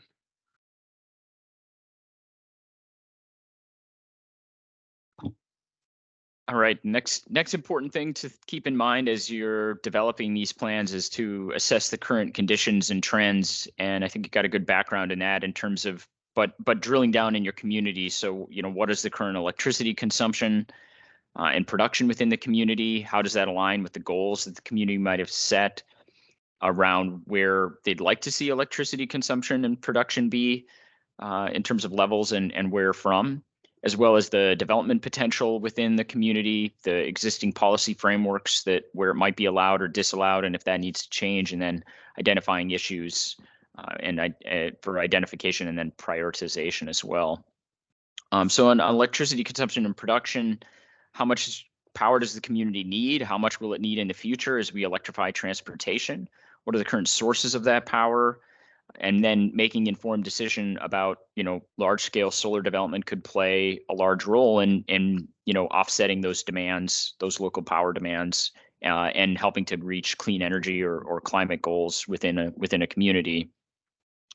The development potential is something also to keep in mind on the next slide. And this looks at, sort of what size is available in terms of the land that is available within a community. I think the quality of the solar resource in Texas is good no matter where you're at, unless you're, under a tree. The location and capacity of the power distribution and transmission network, which we talked about, and then the available land near that network, just again, helps to map out what the development potential or what the potential, conducting a sort of potential study within the community helps give you a sense of sort of how much development might take place. The existing policy framework, this has been talked to as well in terms of what are the federal state incentives that are out there, and that how might that impact the types of projects that are getting developed and what the ownership structure of those projects are. I think with the direct pay option, again, local governments themselves can take advantage of the 30% tax credit without having to try and engage with the third party to try and take advantage and pass along those savings through some other financing mechanism. Same with nonprofit organizations. And then making sure that you're talking to all of your counterparts in the state energy offices within the local utilities, and bringing together the experts that you have access to, both at the local level and national level. And then identifying issues for prioritization. Again, thinking about how solar might benefit the community. Do you want to make sure that you're co-locating solar and agricultural usage, or prioritizing pollinator or local vegetation habitat? What are the biggest concerns within the community about solar? Are they things that are sort of myths like glare or noise? Or are they more sort of fundamental to, larger land use decisions, and making sure that there are certain sites that might be, not prioritized for solar development? And then what are some strategies and thinking through that for overcoming those different concerns? Again, getting ahead of these things. So in that context, there's a lot of goals and objectives that communities have that affect those decisions and how you're incorporating solar in those different plans.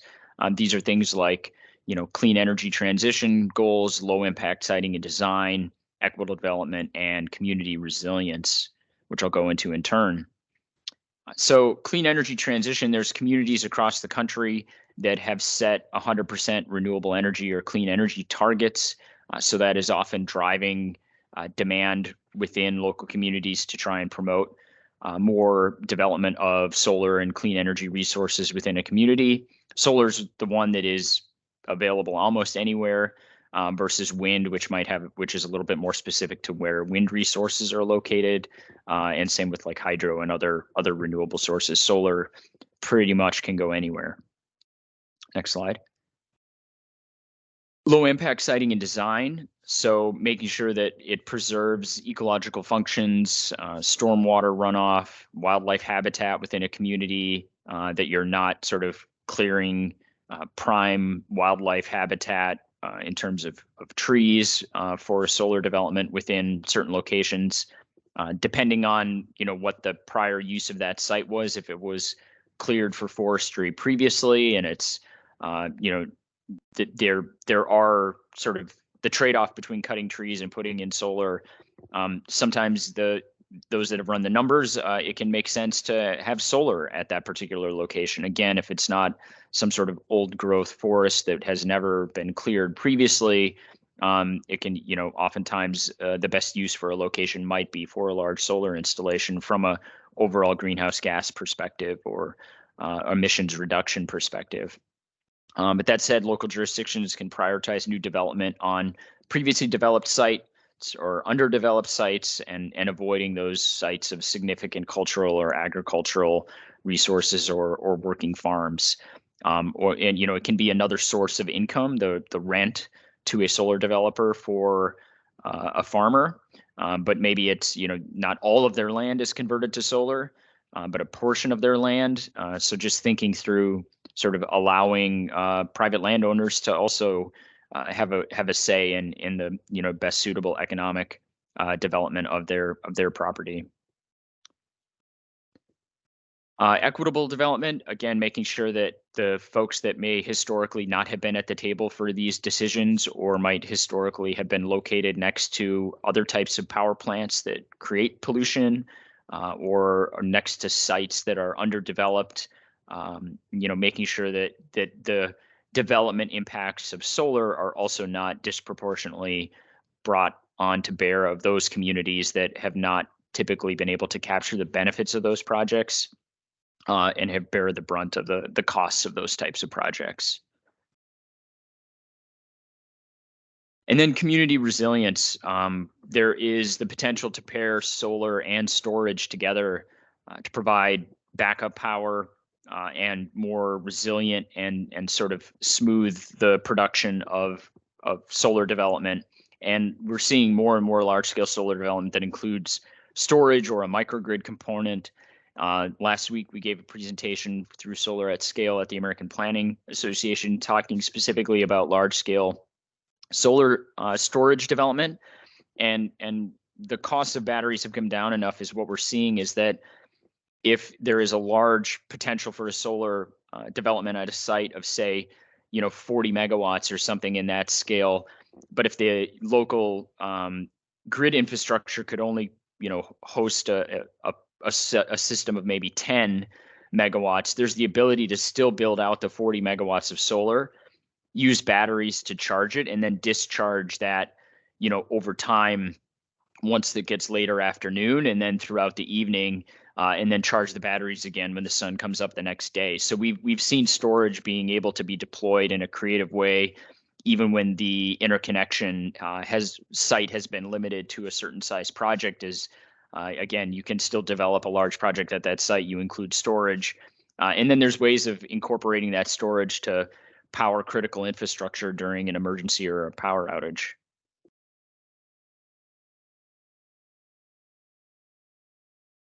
So what are some of the specific strategies to begin this planning process? There's zoning updates, process improvements, and also development partnerships. So zoning updates. So again, this is looking at designating permissible locations and site design features for large-scale solar development within the community. And there's different ways to specifically address that, like defining key terms, like what are we talking about when we're talking about large-scale solar, specifying the permissible uses on the site, the development standards, the procedural standards, and then development charges as well.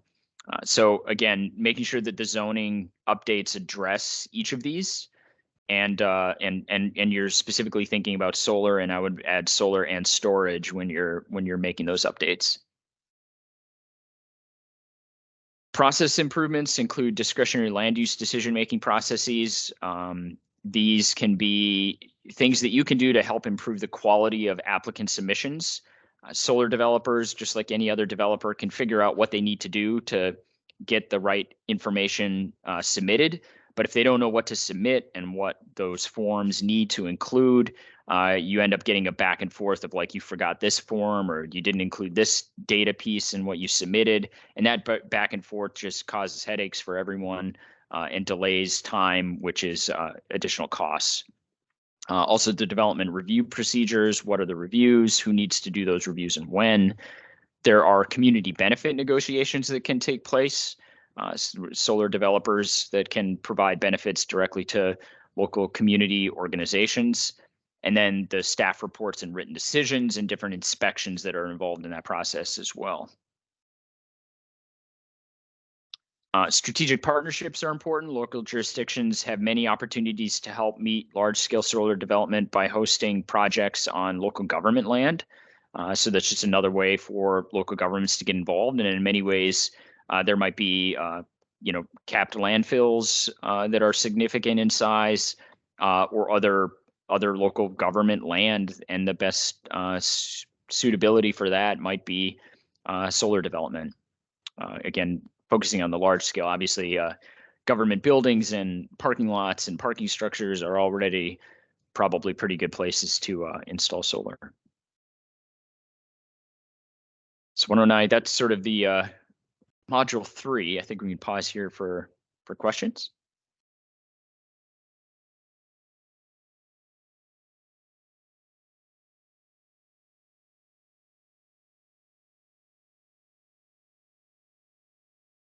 All right, Jed, does look like there's questions. You can jump into module 5.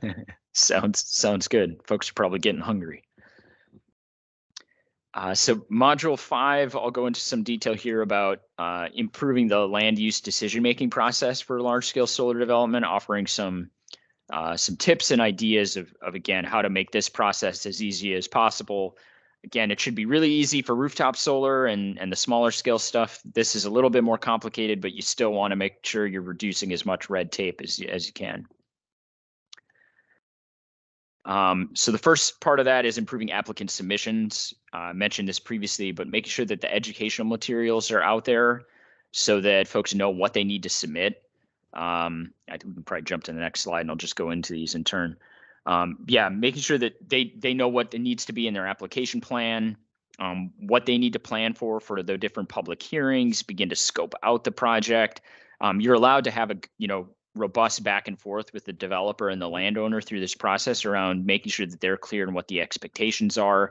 I think a lot of solar installers also underestimate the amount that they need to be involved in stakeholder engagement. So making sure that they're involved in that process, and the different types of materials that can be provided include, and NCTCOG has provided a number of these types of resources over the last 10 years. But it's like fact sheets and brochures and guides and web pages. So there's numerous places where folks can get the information, developers, landowners, and communities about what they need to do and when. On the next slide, having pre-application meetings, again, it's shouldn't be a surprise or any secret here. So making sure that you're having those sort of regular conversations about what are the regulatory issues that a developer needs to be aware of. Making sure that the planning and building department staff are involved. A lot of these involve approvals from across a number of different departments within a community. The developer-led application meetings can help get feedback on where exactly the location of screening would be, or where there might be a particular corner of the property where it might be more visible, and so they want to address something specific to that location. So making sure that you're having that back and forth to have those conversations before the application is submitted, so that there's a high likelihood of success. So as you're then reviewing those projects, it's important to keep in mind internal coordination and external coordination, and then site visits.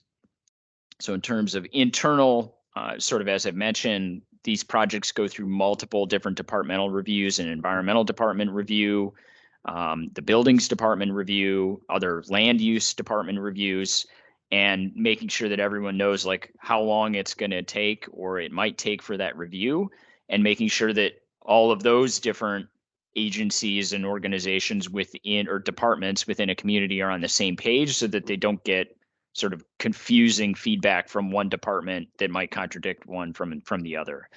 Some of those processes we've seen communities have a one-stop permitting center for solar. So there's a person recognized within the community or within the local government who sort of helps to make sure that that coordination is taking place. And then we've also seen a sort of concierge approach where there is again a person assigned to that project that helps make sure that the project developer and everyone else sort of knows what needs to happen when and next, and helps sort of move that along. External coordination, again, there are different approvals, sometimes from state agencies, depending on the land, as well as the utility. So making sure that you have good relationships at the local government level with those counterparts at the utility and different state agencies, so you understand their timelines, so that you can be realistic when getting back to the developer and the landowner around how long these things might take. It's always, again, beneficial to have those relationships and conversations ongoing with the external partners. And then local staff expertise in different processes can also align other local application requirements and align that with the external requirements, again, so that everyone isn't surprised by waiting for utility interconnection processes, and that maybe all the other approvals can get aligned and approved subject to the interconnection approval, sort of keep things moving along, as an example. Site visits are another way to sort of get everybody comfortable with the project. You can walk through the site to see sort of where things are going to go, make sure that what they submitted in their package of design sort of aligns with reality, and looks at, walking the site to see where there are potential land use conflicts, look at the conditions of the site, and where, it might be good to make some sort of improvement there, or move some piece of equipment slightly. And then, look at different land uses and existing structures near the site, the vegetation and topography, potential shading issues, and then where the utility infrastructure is. I mean, these are all things that the developer is going to take into account, but it can also be good to get everybody else on the same page. You can also include other stakeholders to attend those sort of site walk and site visits. So again, it's just a good way to sort of get people comfortable with what the development's going to look like at that place, or the place where the solar project is planned. Next, I'll go into a bit about negotiating community benefits agreements. So there are development agreements and then community benefit agreements that, again, as the cost has come down, solar developers and the landowners can make decent money off of these projects, and so there's a way to help sort of share in some of the revenue that they're seeing, and share those benefits with the local community. It can also dispel sort of concerns or among local community members around, what is in this for us? Is this just some, large out-of-state developer who's making all the money off of this project? And it's a way to sort of accrue, again, some of those benefits back to those that are immediately impacted by the project. So a development agreement is a contract between the developer and the local jurisdiction that establishes each party's rights and obligations related to the project. Obviously, they have to be consistent with the comprehensive plan. So going back to the comprehensive plan, like outlining where a development agreement, where you want to see those in place. And again, they can ask for, a local jurisdiction can ask for certain features related to sort of the zoning. So things like screening, or, size thresholds. But, again, you need to consult with local attorneys to make sure that, what you're asking a developer to follow in terms of these agreements and guidelines are consistent with what you're allowed to ask them or require them to do. The next slide, what we're seeing is some interesting evolution of community benefits agreements. And so this is where the developer contracts with community-based organizations or community-based nonprofits that are members of a community, a specific community that might be affected by the project. So these agreements are beyond what, an agreement that would be between the developer and the local government. Local officials can't be involved in those negotiations from a legal perspective, but they could, introduce the parties and sort of encourage some form of community benefit agreement. Sometimes this can be, shared community solar type arrangements from the project. It could be different types of payments or donations of solar projects, rooftop solar projects for nonprofits.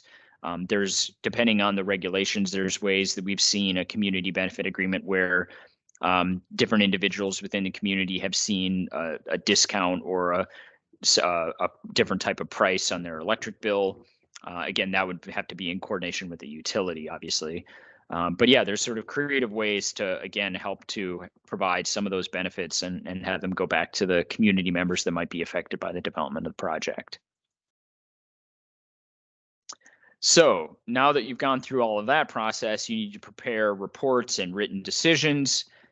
From those of you within local governments, know that you have the sort of the findings of fact and then the conditions of approval. So with these projects, I mean, important in terms of the findings of fact is that they are just that.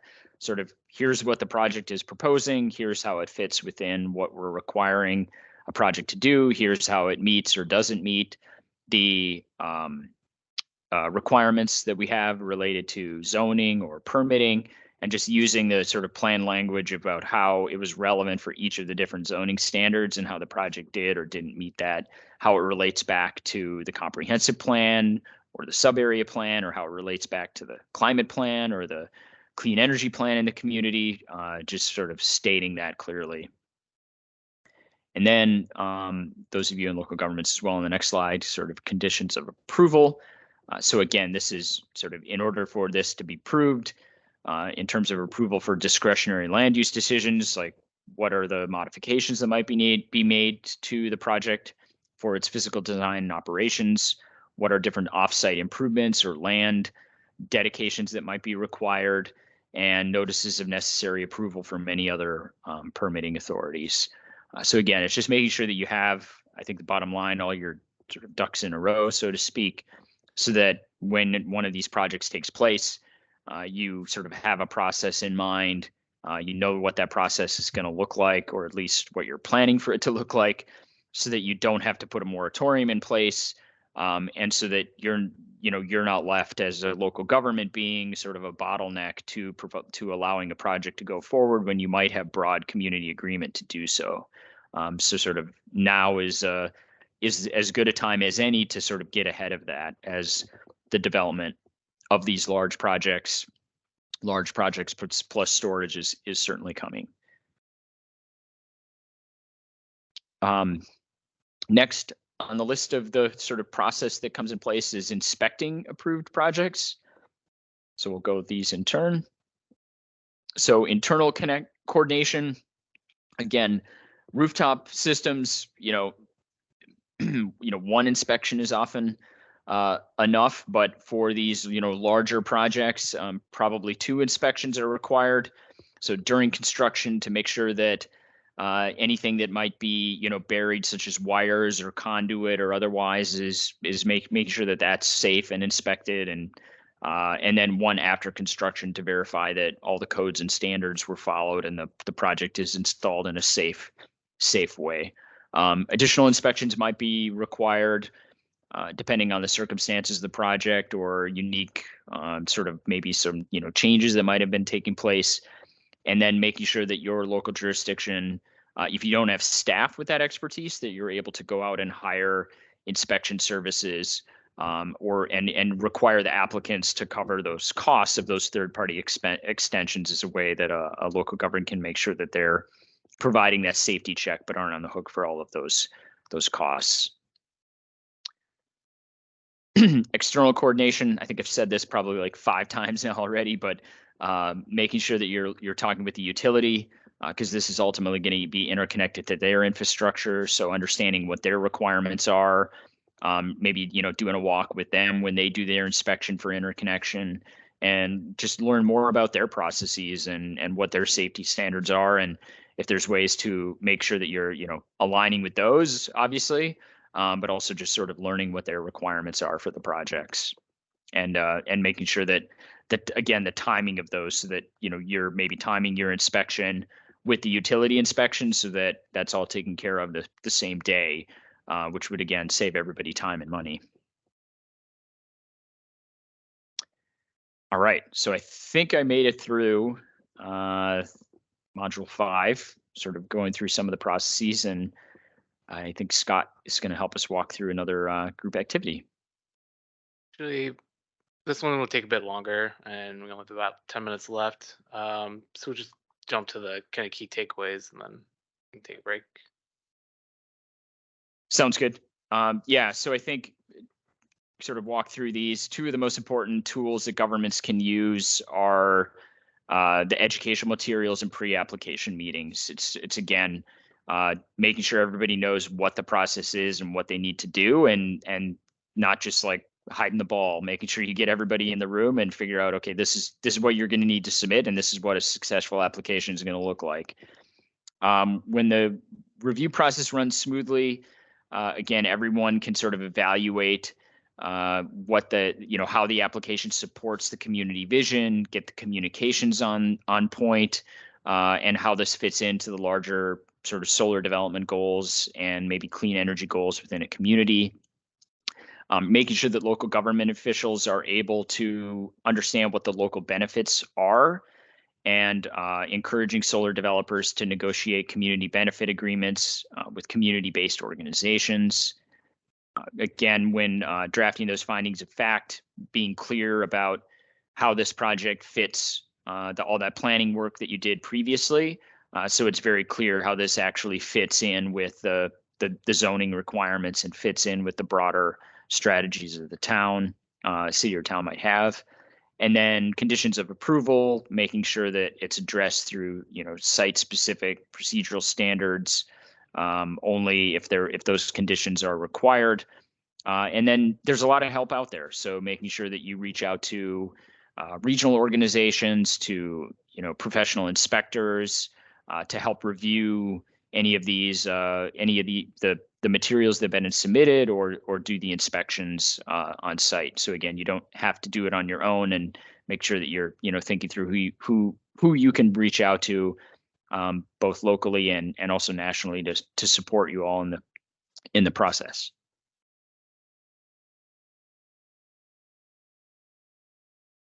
All right, thanks, Chad. Before we break, are there questions for Chad on the module 3 or module 5?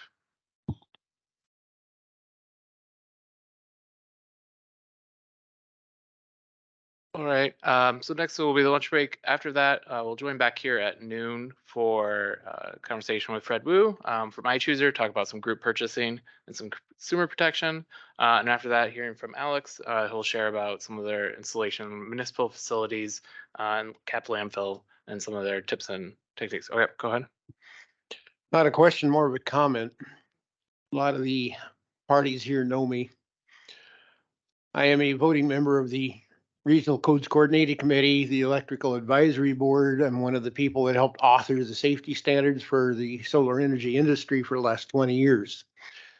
I interact with a lot of municipalities and other jurisdictions, and one of the things that I find is that every jurisdiction has to have its own twist on some of the various requirements. You can go into one community, and what they require for these types of projects is clearly listed. You go into a neighboring community across the street, they don't have any established standards. It's vague, and they don't understand what they're doing. Most cities contact me routinely and say, do you know anybody that has this information, the knowledge and everything else that we can hire and bring in? We're desperately short of help. I get it. But if there was a way to establish some common framework so that we didn't have these wide variances from one jurisdiction to another, it would help immensely. Well, so at least with small scale solar, I'll plug SolSmart again. So we're working with like regional cogs like NCCog here to try to set a regional standard. So you'll have similar practices and benefits in multiple jurisdictions that have similar permitting requirements, similar inspection requirements. So as a developer as well, in this region, at least everything's going to be at least to the standard. Large scale, we haven't gotten there yet, but hopefully something down the road. This is applicable to small scale as well, residential. I can go into one community, for example, and it's a simple application process, electrical permit, walk in, get it, walk out. The other one takes weeks. Sometimes they require a professional engineer on the electrical, a professional engineer on the structural, and so forth. And yet, anyway, you kind of see where I'm going. One has the bar set way up here, and the other one has it set way down here, even for the residential systems. I just wanted to kind of turn a question to some of the local governments in the room, not to necessarily put y'all on the spot, but some of the presentation today from Chad and Scott has talked about some of the best practices. And so I would just ask the local governments, what barriers do y'all feel like you have in actually implementing some of those best practices and making some of those process improvements? If you've got thoughts now, welcome them. If that's something that you want to noodle on, just know that we at NCTGOG are here to try to help with those barriers. So including, connecting all the technical assistance for Soul Smart designation and other things. But just curious if anybody has any thoughts there. But I also know that Scott's checking the time. So I'd like to dovetail with what Lori just said, and I got to give COG credit. Several years ago, the Council of Governments, with the assistance of people from various cities here in the Metroplex and outside the Metroplex, hammered out a very good best practices and recommended permitting and everything else for the cities. It's on the gosolartexas.com.org. Help me out here. That was a 2-year effort of which I was a part, but many of the cities were also a part.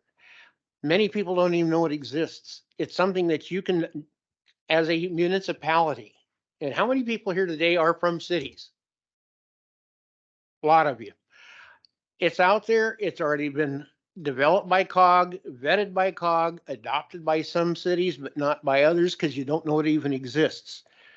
GoSolarTexas.org, and there are resources there for local governments, one of which is a permitting outline that says, here are some steps that you can follow, and it does not require council approval. It's just, this is what we're going to need in order to issue your permit, even for a residential project.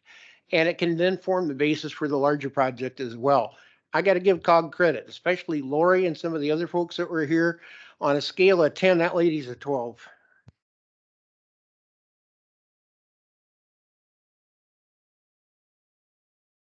Anyone have any like barriers at least that they're facing, or if they're not aware of those sources, definitely encourage to check those out. But any other barriers that right now currently facing for small scale or large scale solar?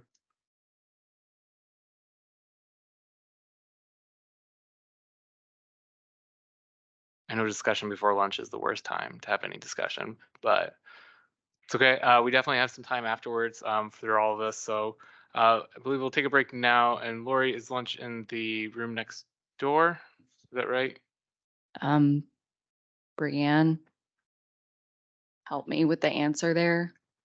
Maybe she's actually with the lunch right now. I don't see her at her computer. Okay, Okay. so I think what we're doing, everybody hang tight. But I think what we're doing is we've got a small room just a few steps away from this room reserved where we were trying to get everything set up so that we didn't disrupt everything in here. So let me check on that, but I'll scurry back in with an announcement quick. Hey, Lori, can I make my announcement while we're doing this? This is Cassidy. You can't see me. So I'm Cassidy Ellis. I was formerly with 2 organizations, SPEAR and ESC, and I'm making an announcement about an event that those 2 organizations are co-hosting. So that's the context. SPEAR is an energy efficiency organization. ESC is the Energy Services Coalition. They're co-hosting an event in Dallas on May 25th, 2 to 4:30 p.m. on federal funding, IIJA, IRA details. It'll go into a lot of solar aspects as well. It is at the J. Eric Johnson Central Library in Dallas. Presentations, and then there will be a little happy hour. Maybe I can have Brianne add the details to the follow-up email for this event. So everybody's welcome. Hope to see y'all there.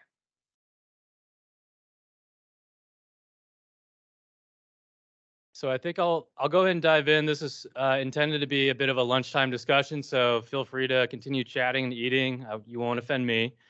And I know that this topic is a little bit different than the rest of the workshop, so hopefully this will fit in terms of why this content's being presented to y'all today.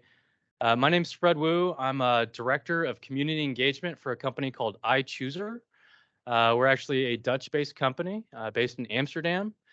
We have been running group purchasing programs for residential customers for over 10 years. I'll tell you a little bit about our experience there, but really we're here to talk to you and share a little information about what we call Solar Switch. This is our residential solar group purchasing program that we have been launching across the US over the last 12 to 18 months. As I mentioned, my name is Fred. I work with a company called iChooser. We are a private company that focuses on organizing these types of residential group purchasing programs. Solar United Neighbors, some of you hopefully are very familiar with them. They're actually a national nonprofit based out of Washington, D.C., but they are really solar advocates all around the country in terms of policies, market dynamics, et cetera, that will allow people to easily and affordably go solar. We'll talk a little bit about how the group purchasing program works, and this will be in particular for our sort of solar switch program design. What protections or safeguards we are trying to put in place on behalf of consumers, in this case, typically homeowners or small businesses. And then we partner with local governments to really promote this program in their communities. And we'll try to share with you a little bit of why we do that very, very intentionally so. Okay, so actually this is a good plug. Dan mentioned this earlier, so I didn't know he was gonna do this, but I will be honest, gosolartexas.org is a resource that I just found in the process of preparing for this workshop. And I've been in Texas for 20 years working in the energy field. So good on me to get educated on this and to know that this fantastic resource is there. I just pulled the kind of 5 simple steps that the Go Solar Texas website has in terms of helping folks look at whether going solar is right for them. So we are very much on board with this. Energy efficiency first. If you're trying to put solar on your roof and it's not a efficient or tight building envelope, you're going to be approaching this the wrong way. But assessing the potential for your solar production based on the size of system that you can accommodate at your home. How are you going to pay for it? Making sure you understand the dynamics of a buyback plan here in Texas and choosing the right retail electric provider if you're in the deregulated area to kind of maximize the value of your solar system. And then on the Go Solar Texas website, it says consider other options. And I'll actually present to you this group purchasing program is actually listed in the other options area. And we do think it's a great opportunity for folks who are looking at going solar. Rather than having to like kind of navigate that whole decision on your own as an individual household or small business. This is about going in together with other folks who are interested in the same. I have this brief slide here. This is something that I've done a decent amount of, which is this kind of whole program theory and logic model. But really what we're looking at are what are the market barriers for residential solar adoption here in the US. And in this case, in particular, in the North Central Texas area. These should be pretty obvious to most, and hopefully not a lot of debate. But high upfront costs. That's still a barrier for folks adopting solar. Complexity. Even though the technology is probably not overly complicated, we do have to take into account that this is a residential buyer typically. And then customer inertia, we're talking about the homeowner typically in that. NREL, the National Renewable Energy Lab, has a whole playbook out there about what they call a solarized program, which is really what the Solar Switch program is. It's a way to get a lot of people together who want to go solar and try to get a better deal and certain safeguards in that process. In terms of the high upfront costs, the solarized or group purchasing model helps aggregate customer demand and helping to reduce the installer's soft costs. So something we know about really the solar market at large in the US is that there are a lot of soft costs. And so, you know, different estimates of that, but a large part of what a consumer or homeowner would be paying in order for to get solar has to do with the cost of selling that solar to the homeowner and other variables as well. On the complexity side, you know, if you're talking about a typical homeowner such as myself, you know, this is not something I'm going to probably spend a lot of time on easily. And really what we're trying to do is put streamlined information in front of somebody to help them make a decision. There's no lack of information about going solar at this point, but finding that kind of trusted voice which takes us to that kind of customer inertia market barrier, which is we've got to try to find a way to cut through the noise and help somebody who's truly interested in solar finding out what is some unbiased information that I could start basing my decision and investment choice on. So I bring this up as kind of just a high level understanding of why these types of programs are available. And really, I'll try to add on to that what we do for Solar Switch and how our program design tries to address some of these same market barriers. So on the cost side, what iChooser has done, which is the company I work for, we've been running these group purchasing programs in, say, like the Netherlands and Belgium and the UK and Japan for, between 5 and 12 years in those markets. What we've been able to do is start to aggregate a very large number of customers. And so again, just kind of the scale economies of it. As we go from hundreds of customers who may be interested in going solar together to thousands of customers, the value proposition of aggregation becomes much higher. On the cost side, our program actually does a competitive auction process with qualified service providers. So, for example, in the Dallas-Fort Worth area, we'd be looking to identify, interview, and really qualify solar installers that could do the work for customers in this area. We have grown these programs to be so large that most of the times, one installation company, we would actually kind of break their whole system if we had them try to work with these thousands of customers at one time. And so what we do have as well is sort of really a system to manage a network of installers to service those thousands of customers. And really, that's a huge premise for how we are starting to do, 8 and 10,000 residential solar installs a year in some of these country markets like the Netherlands and Belgium. And if you don't know, those are much smaller than the Metroplex or, equivalent in size. So we'd love to help scale up the U.S. solar market to be kind of that level of throughput, because we know a lot of people would be interested in solar. They have rooftops that have that potential, but we've got to get them that information and help cut through really this kind of one-to-one sales situation that's happening on the residential solar side. In terms of complexity, our program offers what we think is an easy online registration process. I'll actually try to demonstrate that for y'all in brief. But the whole point of that registration process is to allow somebody to sign up and say that they may be interested in solar, and then for us to be able to provide them back information that can help move them to the next point of decision. Professional management of solar installers. Our company, as opposed to like an RFP and proposal process, we actually go out there and solicit installers that would be interested in working in this type of environment, that understand the value of not having to go out and hunt each customer down individually. And we're gonna want to work with those installers to make sure customers are getting a quality install.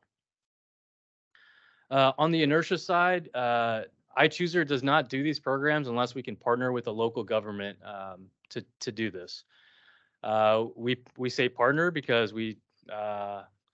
in some cases we do have sort of a program administrative fee, but in most cases we don't. We really just want to partner with a local government voice that wants to get this message and this program opportunity in front of their constituents. And so I'll illustrate for you in a few slides some of the local governments we're already working with in North and Central Texas, as well as some exciting news about some of the other major metropolitan areas where we're going to be launching this program in the next, couple of months. So I know this was supposed to be about consumer protections, and so there's a lot of local governments in the room. Some of which we're already working with or speaking with about implementing this program on behalf of their residents. The main risk for any of us is that the solar installers are not going to do what they say they're going to do for a customer. There's a decent amount of bad actors out there right now, and it's making it very hard for consumers to understand who to trust or to just kind of turn off the switch completely. And so in terms of what our company focuses on in any solar market that we're working in, these are pretty similar qualities that we're looking for and trying to vet and verify in terms of the installation companies we would allow to work with this group of customers. So certainly their history and track record for installations, how many have they done? Do they have a lot of installation crews? Are they their own installation crews? Do they have a local office? Do they have hopefully hundreds of Google reviews? What are those ratings? What kind of products are they typically installing in terms of panels and inverters? What are their basic warranty offers in terms of hardware and workmanship? Those are a lot of like what we call pre-qualification. That is table stakes. You're not really if you can't pass these types of kind of check marks in our checklist, you're not gonna probably be able to successfully work with, let's say, 50 to 100 households or 100 to 200 households in a short amount of time and provide them the ability to get a quality installation. So we're looking for companies who have done it before and done it in this place. And then beyond that, one of the things that we really do is we drive through in terms of their organizational development and structure. So we're doing a financial due diligence. So we're trying to figure out if this company is potentially going to be around to service their workmanship warranties in 5, 6, 7, 10 years. So we're looking at their books. We've got a third party who will basically do a financial due diligence. All the basic stuffs about insurance and things like that. But this method of approach thing, which I probably should have highlighted, this is really where we work with each solar installer to understand how are they going to actually work with this group of customers. So I'm sure y'all can imagine when we talk to solar installers and ask them, hey, are y'all interested in meeting 150 very engaged potential solar customers in the Metroplex? A lot of them are going to say, yes, where do I sign up? And what we're going to ask is, do you guys have a CRM system to deal with all these customers? What is your sales staff? What is your sales process to address all these customers so that if they're excited about solar, they can get solar in a reasonable time frame? And so that method of approach is really like a due diligence on how we would actually work together if they are gonna to participate in the program. The final step is a little bit of a it's a contractual thing, but really what we do is our program, iChooser ends up signing an agreement with any installer that's wanting to qualify and bid in our auctions that really holds them to these standards. So I know one knock on the Solarize kind of program model at large is a lot of local governments can't really wade this deeply into kind of vendor management. That's one of the things that we have found as a private company is I would say extremely valuable to like running this type of effort and in a role that we can and probably should play. And so that's why a lot of what we do is about recruiting the right installers, making sure they have assurances in place and ideally guarantees in some financial ways to deliver the panels, the inverters, the pricing, and the quality and the service that they had committed to. A little bit on the program timeline and phases, and I'll do a time check because I've been talking for a bit. We are going to have a huge registration phase where we drive homeowners to a website. I'll show that website to you in a minute, but it's probably like less than a 5-minute process. It's free, no obligations, but really it's just how you indicate that I may be interested in going solar soon. That's the registration phase. We'll be like campaigning and driving folks to that registration for over 4 months. But during that registration time, we will go to auction with qualified installers.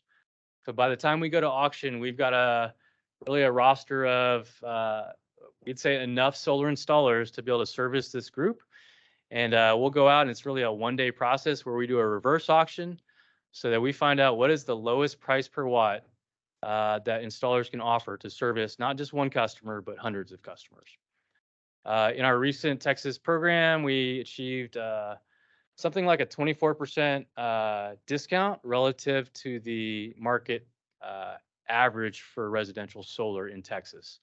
So some of y'all may track those numbers, but I think it was about $2.45 per watt. Again, for this group of several hundred customers to be able to look at going solar. That auction process is pretty quick and it's in the background for most customers. But after that, we have a group price and we'll go out there and say, hey, Dan, we think you need an 8.5 kW system based on your registration details. And that 8.5 kW times $2.40 is X. We'll have the tax credit stuff in there and some other info. But it's pretty short and pointed information about what we think it would cost for you to go solar and what the potential is.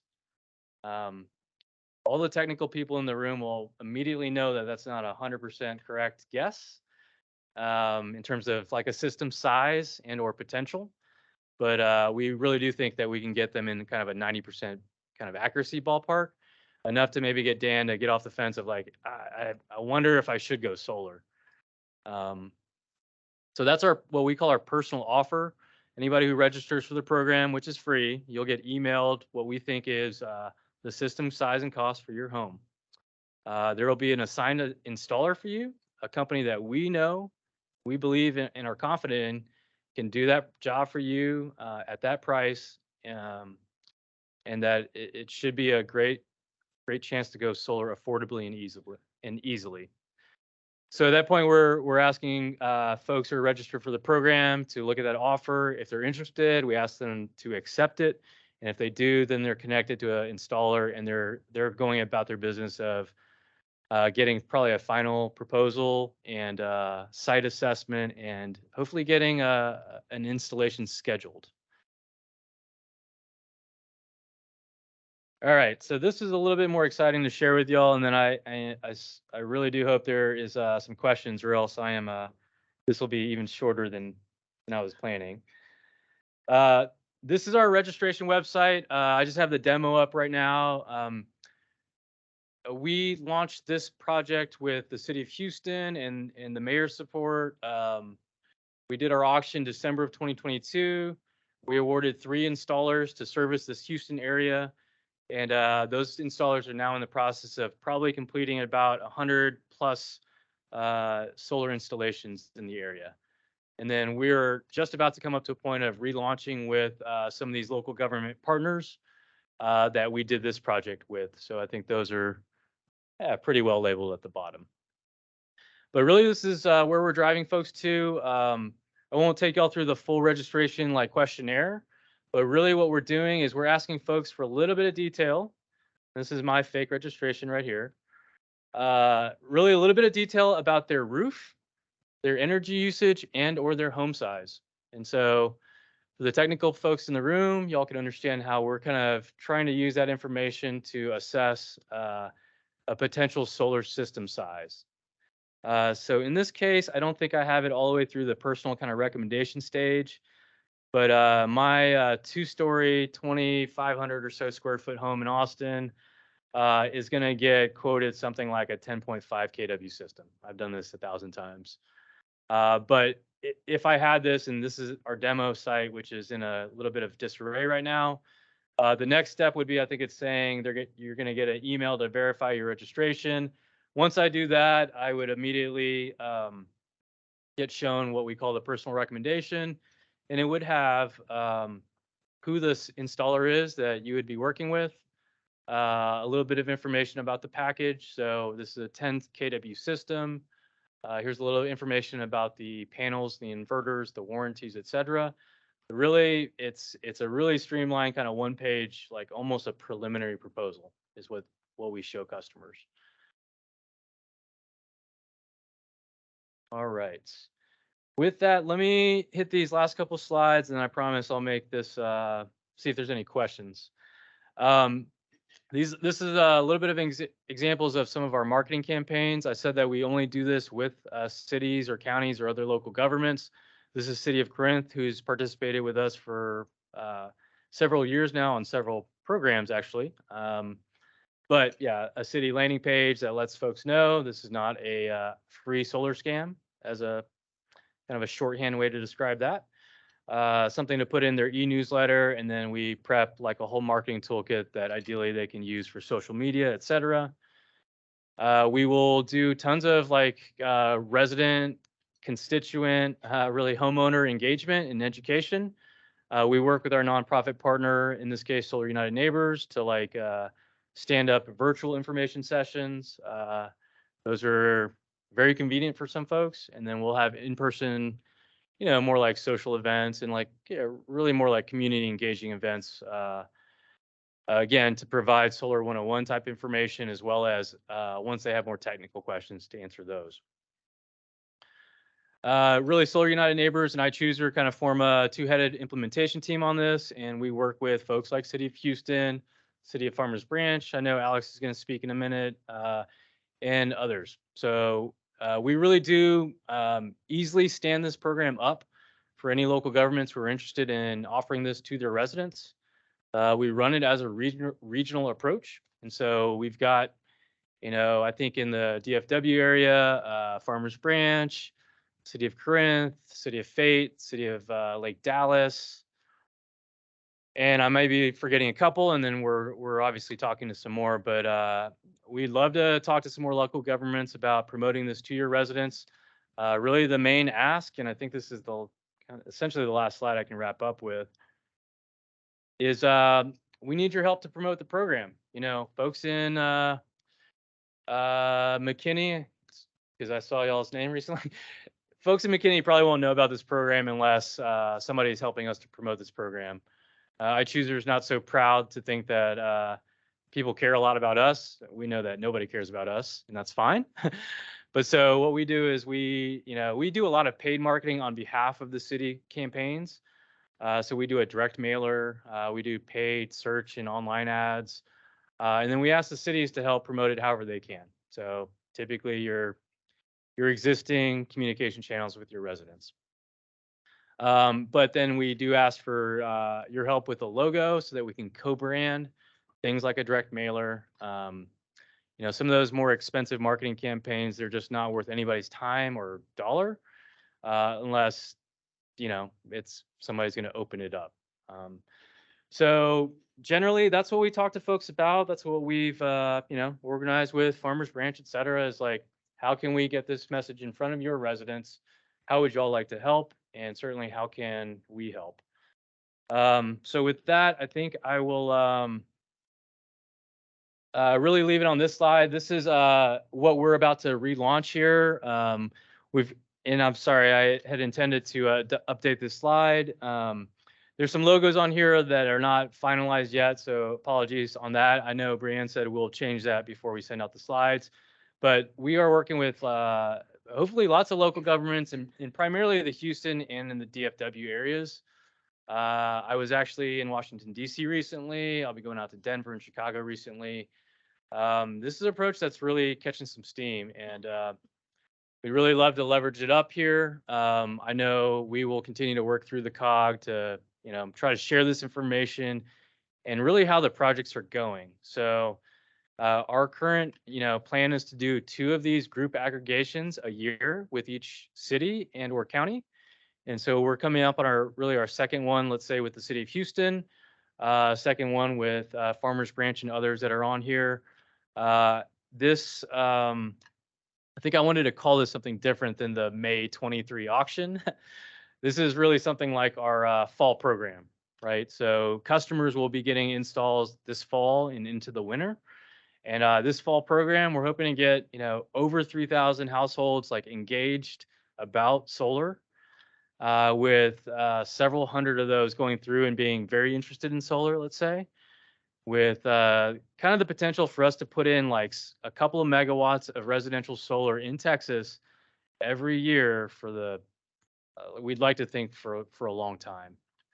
And so I'm sure I've gone a bit long and I feel like I've talked too much. So with that, I promised I'd pause. This is the last slide. If y'all have any questions, I'd love to talk to y'all about that.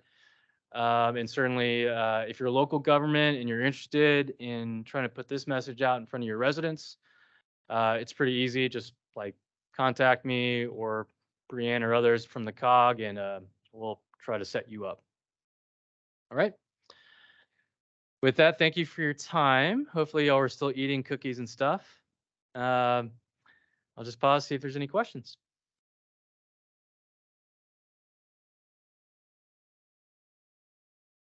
Thanks, Fred. Oh, I'm sorry. I just had one thought. Far interest with the city of Dallas. You know, consumer protection is really a big deal. We get lots of calls from consumers about this topic specifically, and we get lots of calls about solar installers that, you know, aren't delivering what they promised. So I know we're very excited to be exploring opportunity to work with Solar United Neighbors and Solar Switch. So thanks for sharing this information. Thank you, Mark. What's your average cost for each homeowner?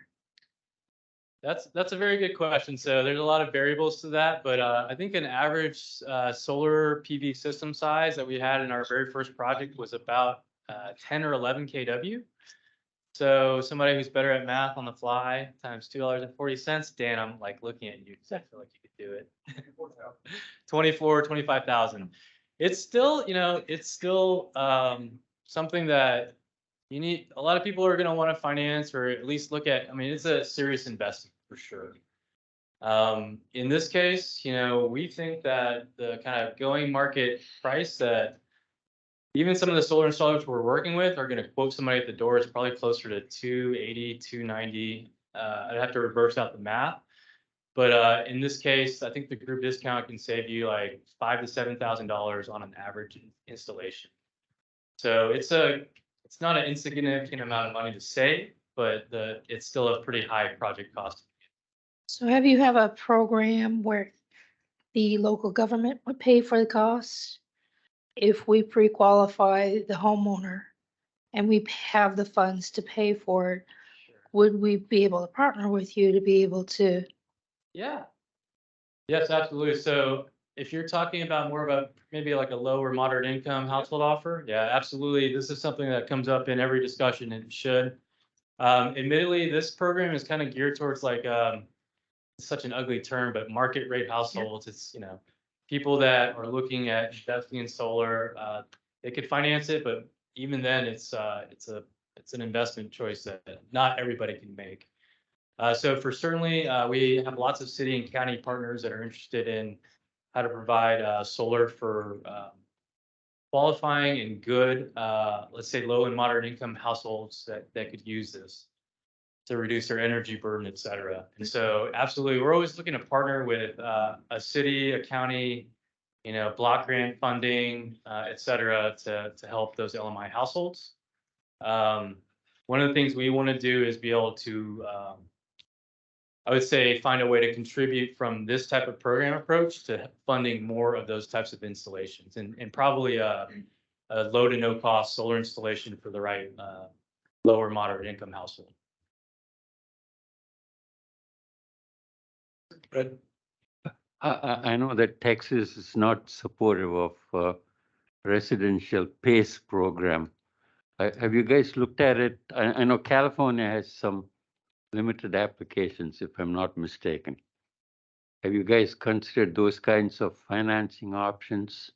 Yeah, it's a very good question. So the question is about PACE, or I think it's property adjusted clean energy. Did I get it right?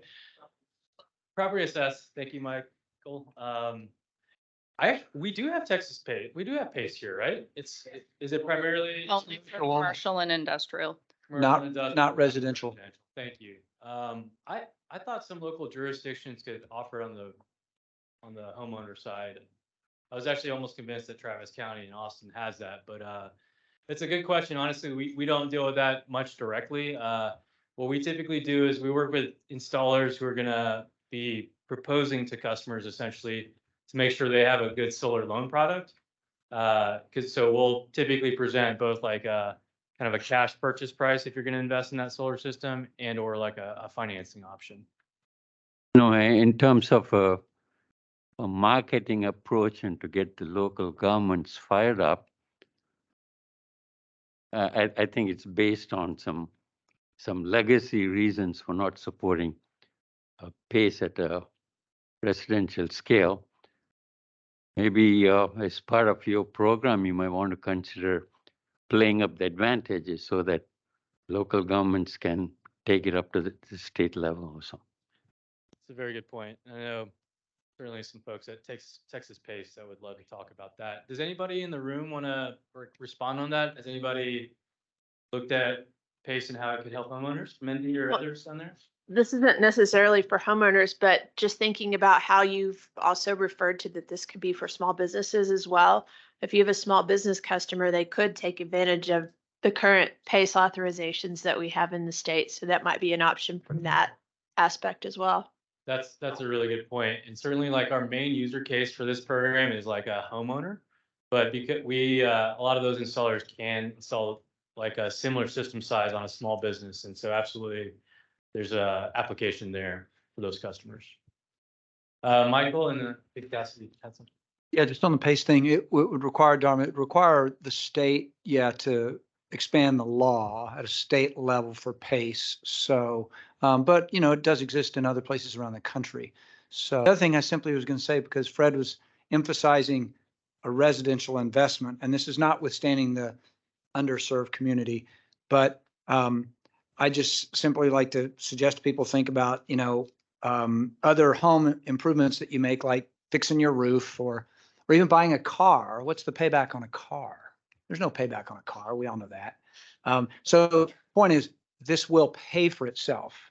If it's, 6 years or 8 years, but the point is, it's going to pay for itself. So I think that's the thinking I would just encourage people to keep. It will pay for itself.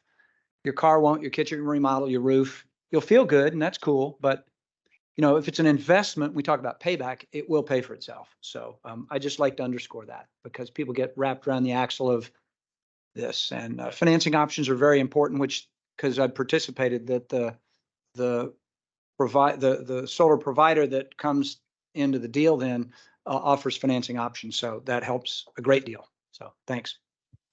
Mike, your point is well taken. Where I was coming from was in terms of the monies involved in putting down at a homeowner's level, if that can be amortized over a longer period, that'll be considered favorably. And from a PR perspective too, if the local government is involved, it sort of amounts to a public-private partnership. And so there's a pros and cons, but financing's a big issue.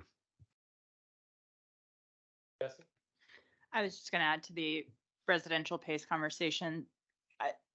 My expectation is that a residential PACE expansion would have a very steep path to it. It's only allowed in Florida and California, and it hasn't really resulted in great results for a number of homeowners in those states. So, there's always customer protection considerations that could be put in place, but I think that's probably a pretty long road.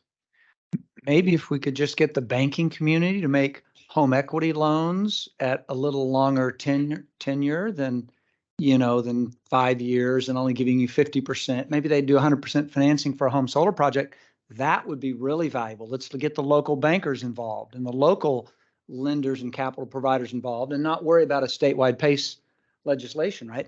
That would be great. But, my general sense around here is and it's a generalization, the banking industry doesn't understand what we're talking about, this kind of product and how to finance it, but they have the money. It's low risk, because people pay their loan based on the savings from their power bill. So it's a really low risk product for a banker, it seems to me. So maybe that's another route to pursue to your idea, Dharma.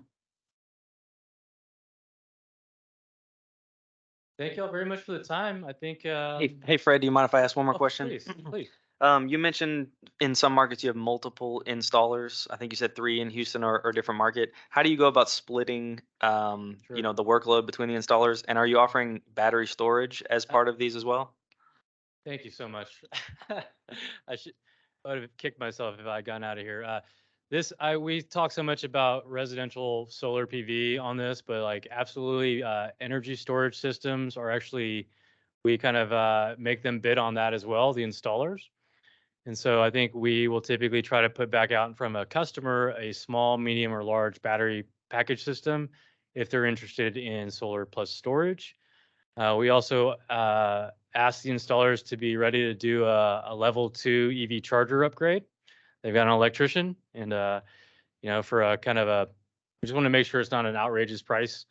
But that's a lot of what we're doing on the consumer protection side, is kind of vetting their equipment for the PV, the battery, their kind of scope of work for a EV charger piece, and making sure that, if they're going to bid certain tier 1 panels and inverters, that those are the ones that get installed, and that those, the equipment, the workmanship warranties, et cetera, those are all kind of discussed, vetted, and committed to ahead of time, as opposed to a customer shopping that themselves. I hope I answered the question. We have a lot of people in Texas in particular very jazzed up about battery storage. We are as well. The economics are getting there, but I think I don't even have to tell people in this room. There's a lot of interest in storage for reasons that are outside of, how much is that worth it for you economically to be able to dispatch it or use it as backup. But absolutely, we want our installers to be ready to have that discussion with a homeowner. I can't say the uptake for battery storage is as much as the inquiries. And I think that's probably because of the economics. Good question. Thank you. Yes. I have a follow-up question to that. We had someone here from Encore earlier. Chris, are you still? Okay. He mentioned earlier the process for residents to be able to take advantage of their, we don't call them rebates. What do we call them? Incentives. So are your installers vetted through the qualified Encore installer list to make sure that if someone is getting that battery backup, that they would be able to take advantage of that incentive as well? That's a good question. I'd have to double check. I don't know the particular reference list in particular for the Encore, but I know a lot of folks have a participating installer list, and or these folks are on probation or not allowed to. So absolutely, we'll double check, but I am pretty sure that we have one installer actually in the Dallas-Fort Worth area right now, because it was a smaller group of customers, but I can definitely double check that. And that's a good point. I worked on the Encore incentive programs for a long time. I know why we call them incentives and not rebates, for sure. All right, in the Encore incentive program, you do need to install storage in order to qualify for the incentive on PV. And so that's something that's, I think, well understood by all the installers in the area, hopefully customers as well, but we're certainly aware of that.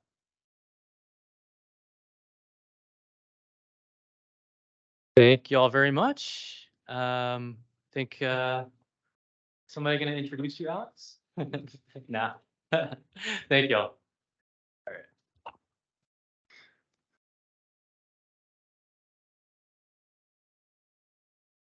All right. Can everyone hear me?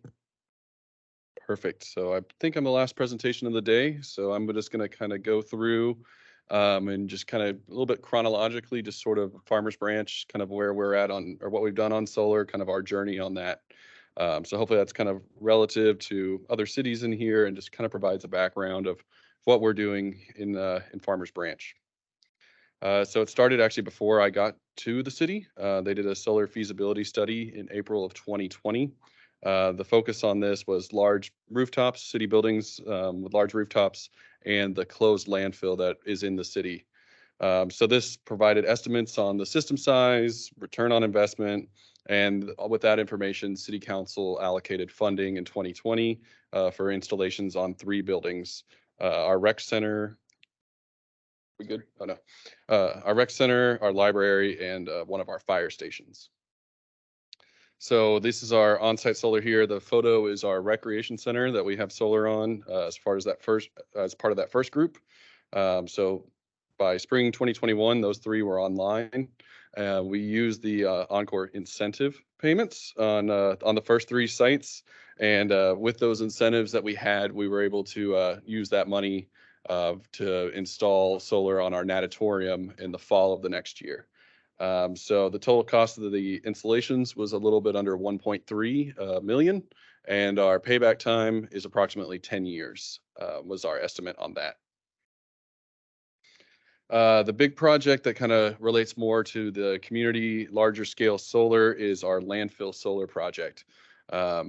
We had in our sustainability plan that we created in 2021 a goal of increased renewable energy with a recommended action to pursue a 100% renewable electricity contract for our city operations. With this landfill, did I skip a slide? No. Okay. So with our landfill solar project, we really think I missed a slide here. Sorry, y'all.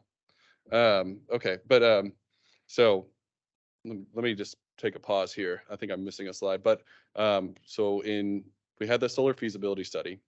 It identified the closed landfill on Valley View Lane and the George Bush Turnpike in Farmers Branch. That is a 20-acre site, former landfill. It's been closed since 1987, and so just a field right now. So we released an RFP for that site to develop solar on that property.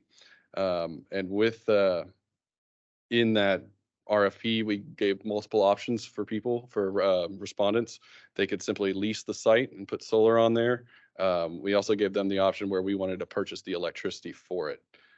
So we worked with, released that RFP, received a number of responses, and we ended up entering a contract with BQ Energy Development. They're located up in upstate New York, and they are also the group that is working on the Houston Sunnyside landfill project, if anyone's familiar with that. So that is the Houston project is one of the first, or is the first landfill solar project in Texas.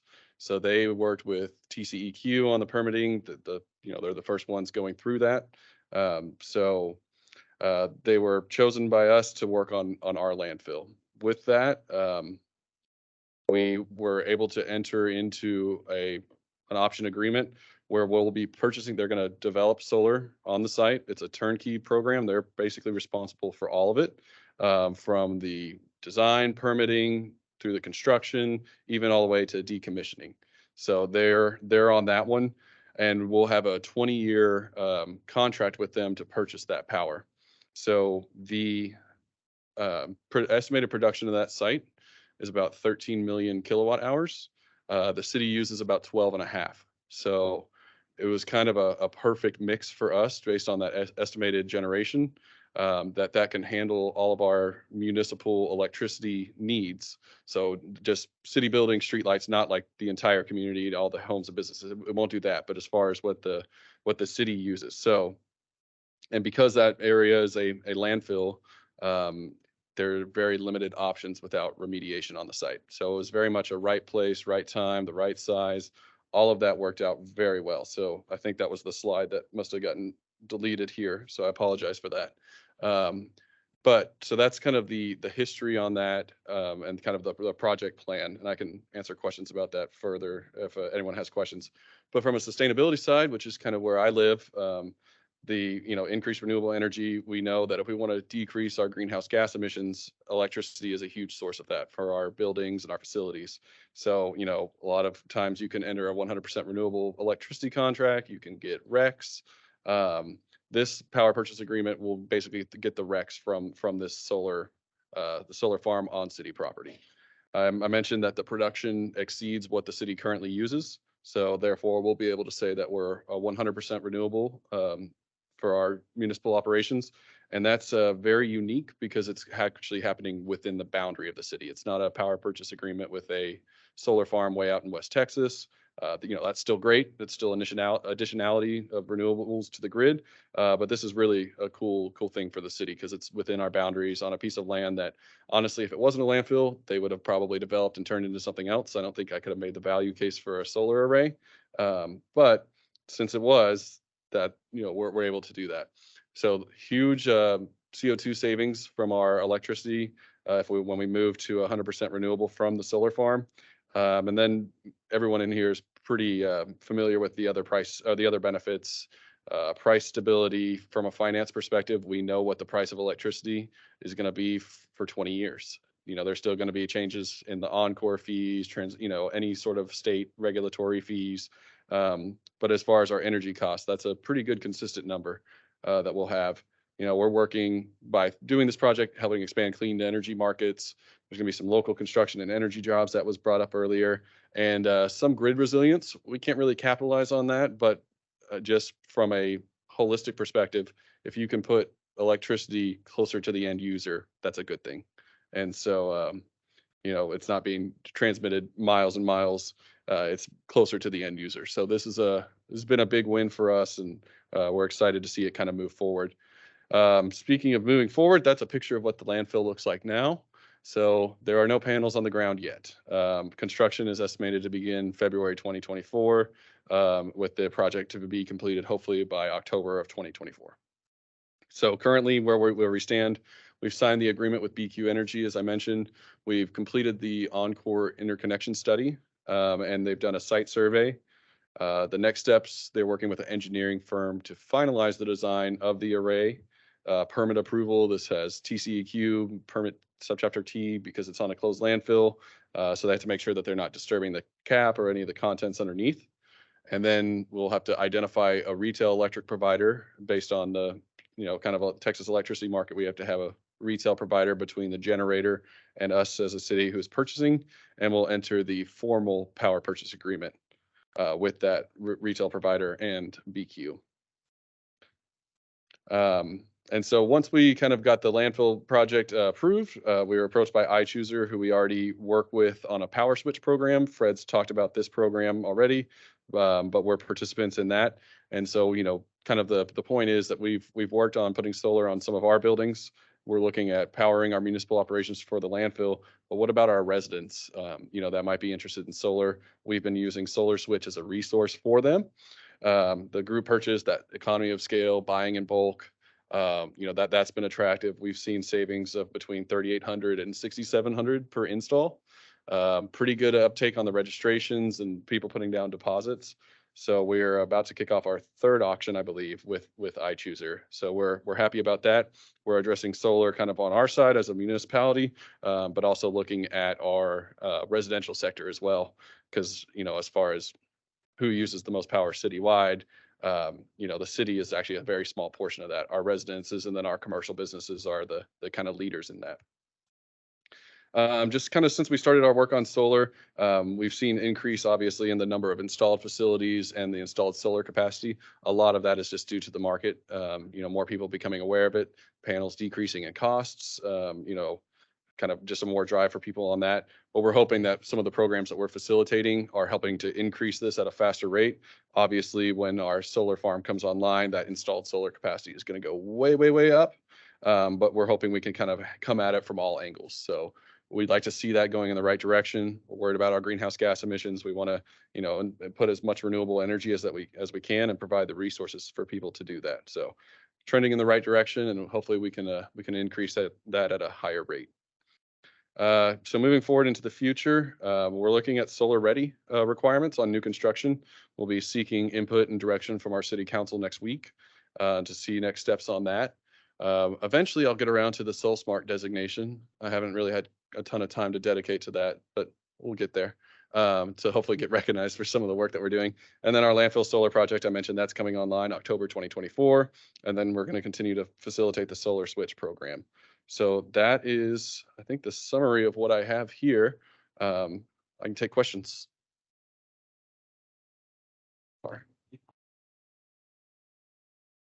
So are they leasing the landfill space for the solar array from the city? Is that creating another income stream, or how does that? So yes, they are leasing the property, and that basically the lease payment is looped into, I guess, kind of a decrease on what they're charging us on the rent.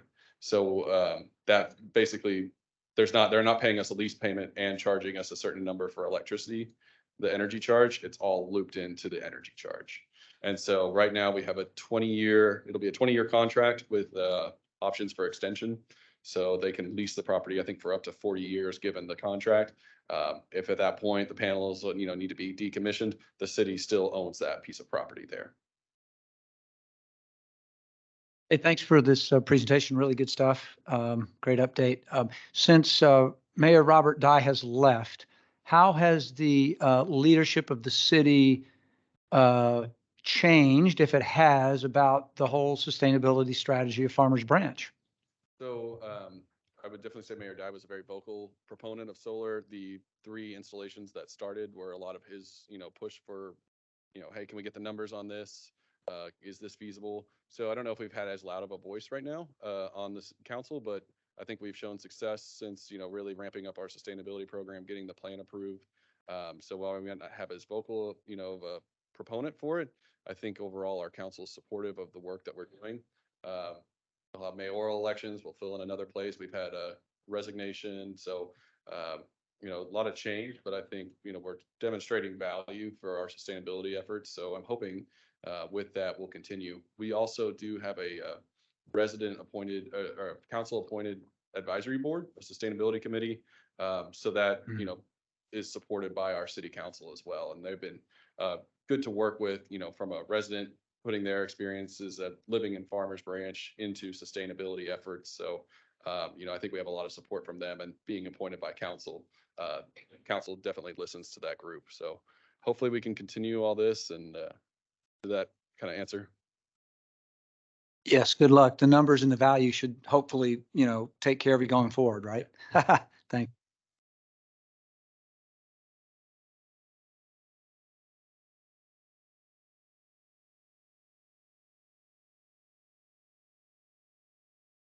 Well, for a lot of you that are here, it's Fred's presentation. And now the presentation here about Farmers Branch may not seem specifically relevant, although the Farmers Branch is clearly more applicable for municipalities. I'm going to digress, with your permission, for a moment back to Fred's comments. It may seem like a sales pitch. As I said early on, this is my 51st year involved in solar, and I've seen a lot of changes in the last 5 decades. With the signing of the Inflation Reduction Act, boy, I have trouble with that name, last August, what it did was restore the 30% federal tax credit for solar installations and renewable energy in general, among other things. Where this is going to impact municipalities and others, the public is just now waking up that between the decreased cost in solar plus the 30% federal tax credit and other considerations such as from Encore, done properly, solar on homes and businesses is now economically viable. A lot of people are still thinking, no, too expensive. Name me one aspect of any investment that you make that has a definitive return on investment. 10 years out of the city of Farmers Branch is actually a little bit long today, but they're doing it on a large basis. And they're probably taking a very conservative estimates. People here are gradually waking up to the fact that we in the solar industry are seeing this notable uptick. You as municipalities particularly may have already noticed that the number of solar applications has increased. I teach classes to municipalities for plans reviewers, code inspectors, fire personnel, and so forth. At the session last September, one of the city's people in a class said 5 years ago they had approximately 40 pending applications waiting for review for solar. As of last September, it was 400. And he said, we're suffering because we don't have as many personnel right now, courtesy of COVID and other reasons. So as municipalities, you're going to start to see a notable uptick if you haven't already, and it's going to get faster. The number of applications that are coming in are going to go up. So what Fred is showing you is they're offering to do some of the vetting process, at least for the contractors, so that you as a municipality don't have to worry about so much of that. That's where the partnering can be of huge benefit. You as a city, iChooser is going to do at least some of that process. The rest of it's on the back end, from the permit review all the way out through the code inspection, but it's going to get faster. There's already a huge, and I, as a design engineer, I do a lot of design work, not so much on the residential, but on a larger commercial and utility scale. I wish I could clone me at least 5 times. US cities are seeing the same thing. This is what you're trying to prepare you for. So I think I've said my piece. Just be prepared. The flood is already started. Question. Yeah, thank you for the presentation. It's very insightful. So I'm actually from Indonesia. So I'm a fellow under ICMA program, professional fellowship program. So pardon me if I'm not that aware of the US solar system before, but I'm curious because you say that the next steps would be, sorry, you mentioned about RIEC. Is that what you meant by renewable energy certificate? And if yes, I'm curious because you said that the next step would be the city will enter into power purchase agreement, which is the PPA. So under the city, I'm curious whether there would be a provision on the environmental attributes regarding carbon or REC ownership under the PPA itself, and does the city have the ownership over that carbon or REC itself? Thank you.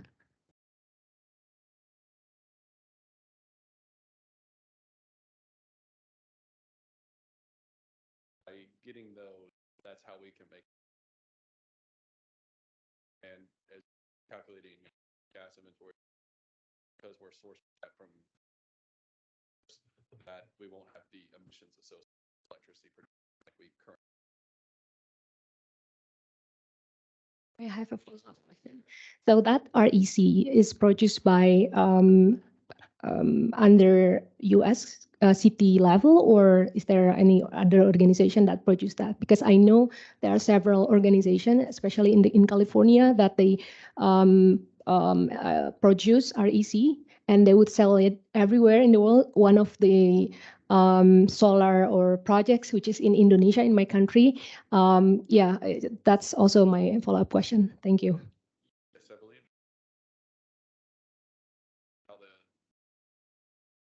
basically certify the RECs, city will have the ownership of them and hire them so that they can't be full and double counted. So we basically get ownerships of the RECs and we don't do actually retire them.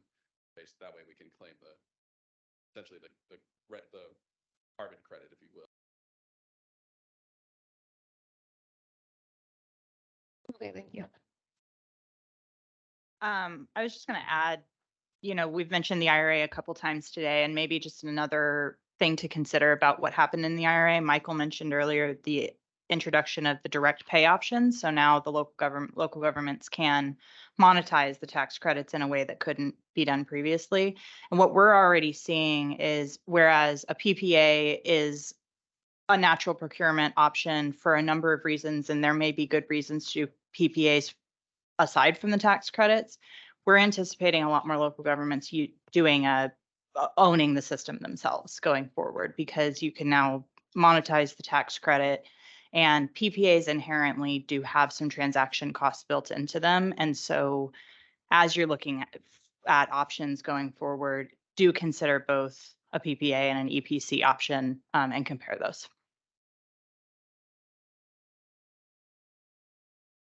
Yes. So I just wanted to make a comment about the site and then also ask a question. So this site, if you don't have a capped landfill, this site also has terrible ingress and egress. It bounced being a different development project for years and years. So it was going to be a dog park. It was like that problematic, like, what are we going to do with it? So if you have that, which a lot of us do, maybe look at it also as this project if you don't have a capped landfill. And then, of course, my question is, are you requiring any sort of native vegetation, or what's the look going to be besides the solar panels? So in the RFP, we did request, you know, that would be, I guess they would be judged on environmental benefit of the project. So some of that was listed was native grasses underneath, pollinators. So that's kind of the the direction that we've been told the developer is going to go with. Hopefully nothing changes with that. One of the things that they've also said too is with the fencing around it will have a gap at the bottom. So any like small creatures or what, that might be scurrying through there, can easily access and get out of the site. Because of its proximity to the Bush Turnpike, 70-mile-an-hour, four lanes, 3 lanes of cars each direction, 70 miles an hour. There's not a ton of wildlife consideration there, but that is something that we considered and we'll work with the developer on. And so since they're the ones that are in charge of the maintenance of the site throughout its life, it would kind of make more sense for them to have a native landscaping that doesn't require, someone that works on putting greens to keep it, together. So I have not heard about like if we're gonna have goats trim it or if they're gonna like weed eat it, but if there are goats out there, that's gonna be really cool. So we'll have to see. And then just to Renee's first point, part of the reason this had such support from the director of my department is, I mean, obviously the sustainability stuff, but they have been paying a contractor to mow this for 20-something years to upkeep the site. And every time there's someone that wants to reach out, oh, I can develop that.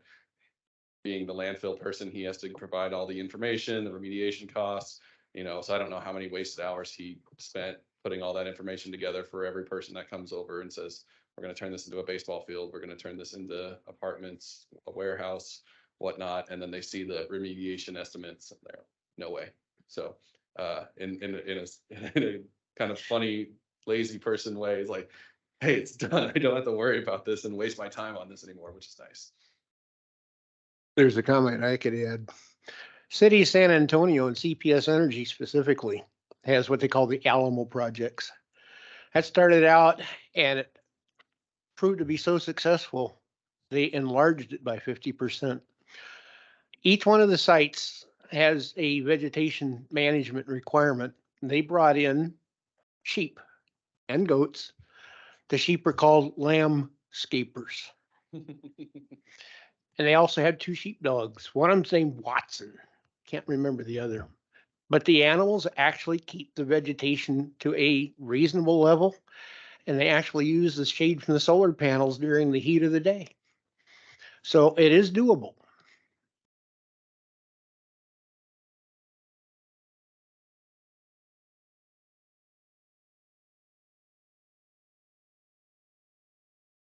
Yeah, Alamo's 1 through 8. Last question before we run out of time.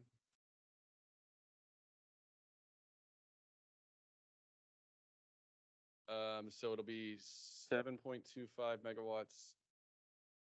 Probably mixes up DC, 6.5 AC. But yeah, so it's right. Okay, so yeah, 7.25 megawatt, and then the estimated production is 13 billion kilowatt.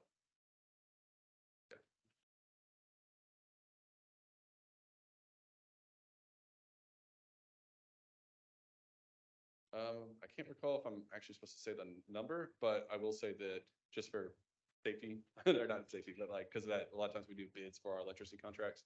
And those are, I think, more kept private, but the pricing that we received is in line with what we currently pay. We have paid higher in the past. We have paid lower in the past.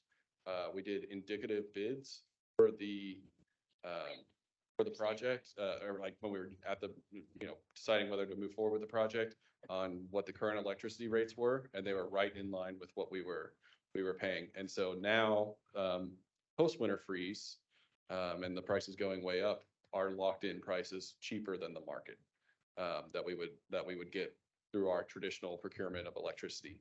So right now, I look very smart. If power becomes way more plentiful and cheaper, then maybe not. But yeah, right now we're sitting in good shape, and then we have the stability of pricing too, which helps with our just budgeting from a city perspective. One last one. Do we have time? Yeah, I don't know. Go for it. Did you run into any issues with your rep? Did you have to change your rep as part of the process? So our current contract expires at the end of this calendar year. So our current rep is not affected by it. We have a consultant that we, I guess, purchased through, I think it's like like a government aggregation project. And so they are attuned to the fact that we're working on this program. We'll be working on a contract extension to take us from the end of this year, basically through when the solar farm is going to come online with a little bit of a buffer zone. Ideally, it would be nice to work with whoever is identified as the retail provider to where this is a seamless, as soon as the solar farm comes online, we're paying basically a bill to them anyway. And then now it's just renewable power, same bill. Unsure if that's going to be able to happen. So what we'll probably do is sign about a 12 to 14-month extension from the end of this year, just to give us some buffer time to make sure that we have an electricity contract. And then once that expires, the solar farm being online, we'll just switch over. So I'm unsure if it'll be the same rep at this time. Thanks, everyone.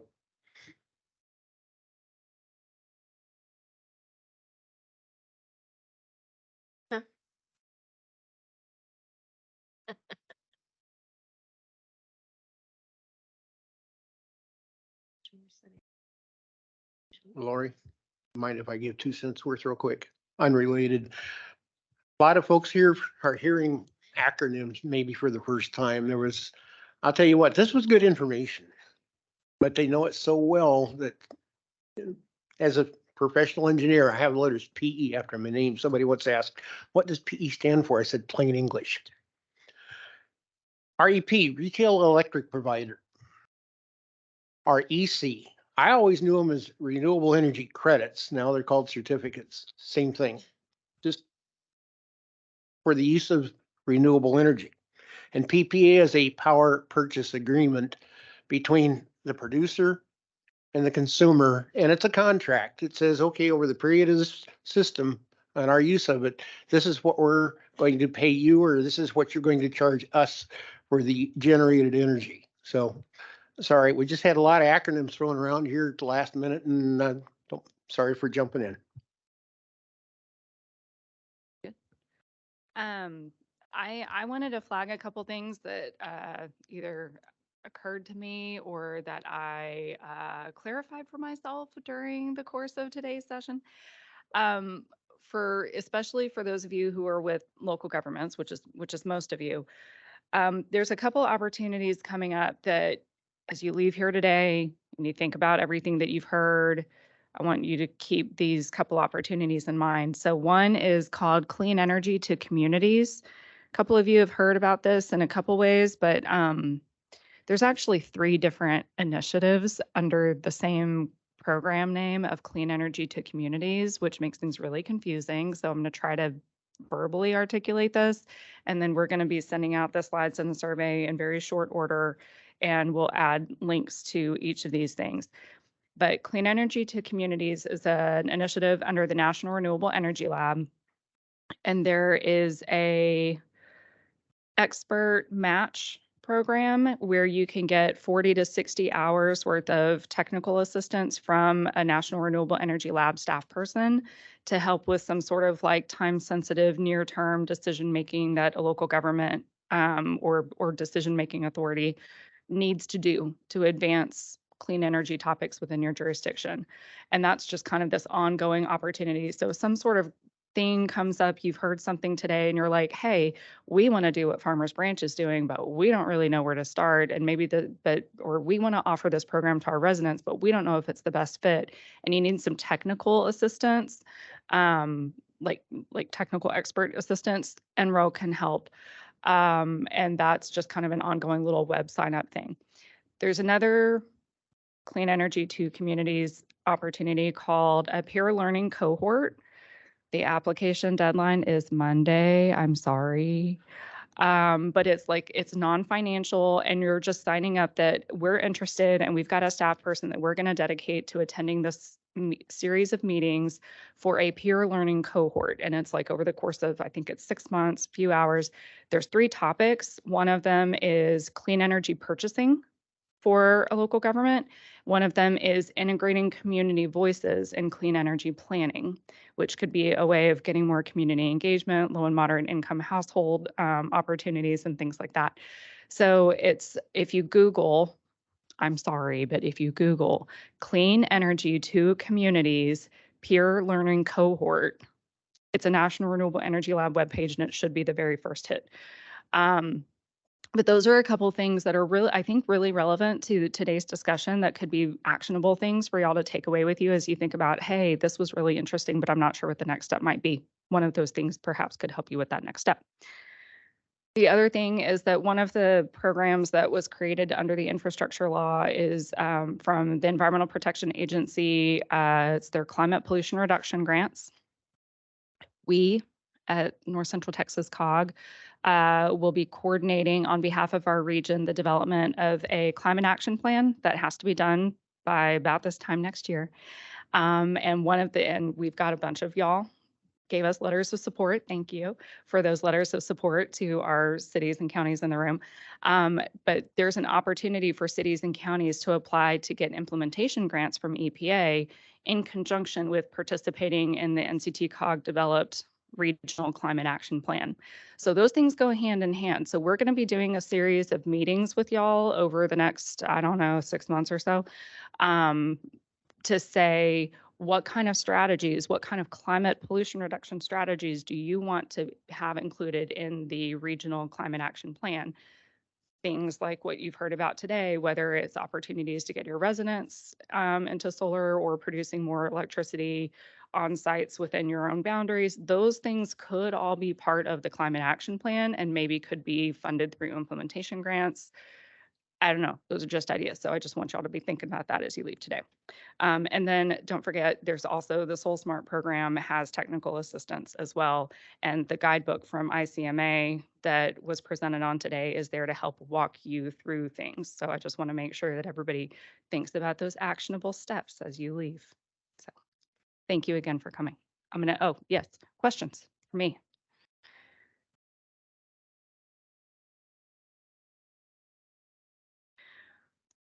So okay, good question.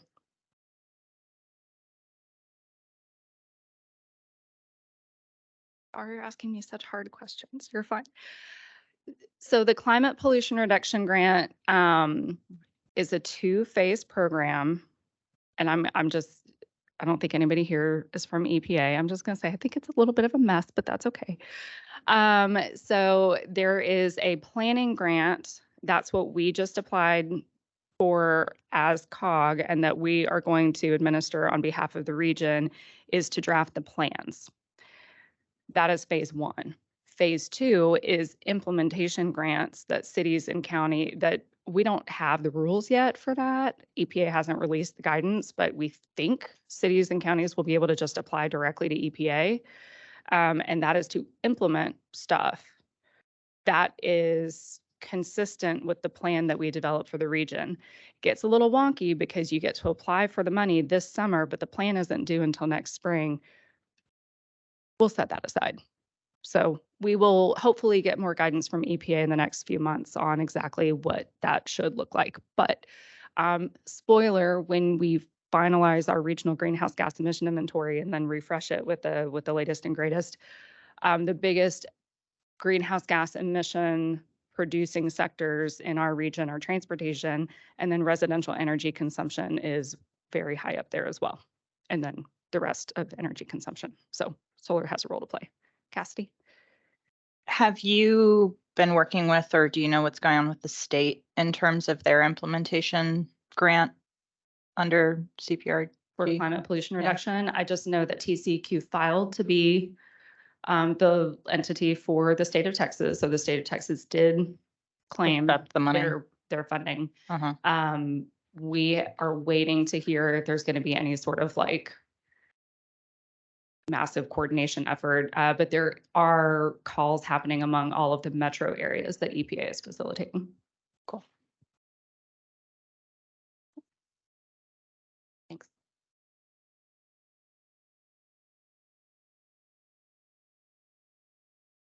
All right. Well, thanks everybody for attending. Unless Scott has anything else, I think that wraps us up for the day. If you have any questions for us at NCT COG, you can email us again at energy@nctcog.org. We will be sending out the presentation materials shortly. So thank you all for attending.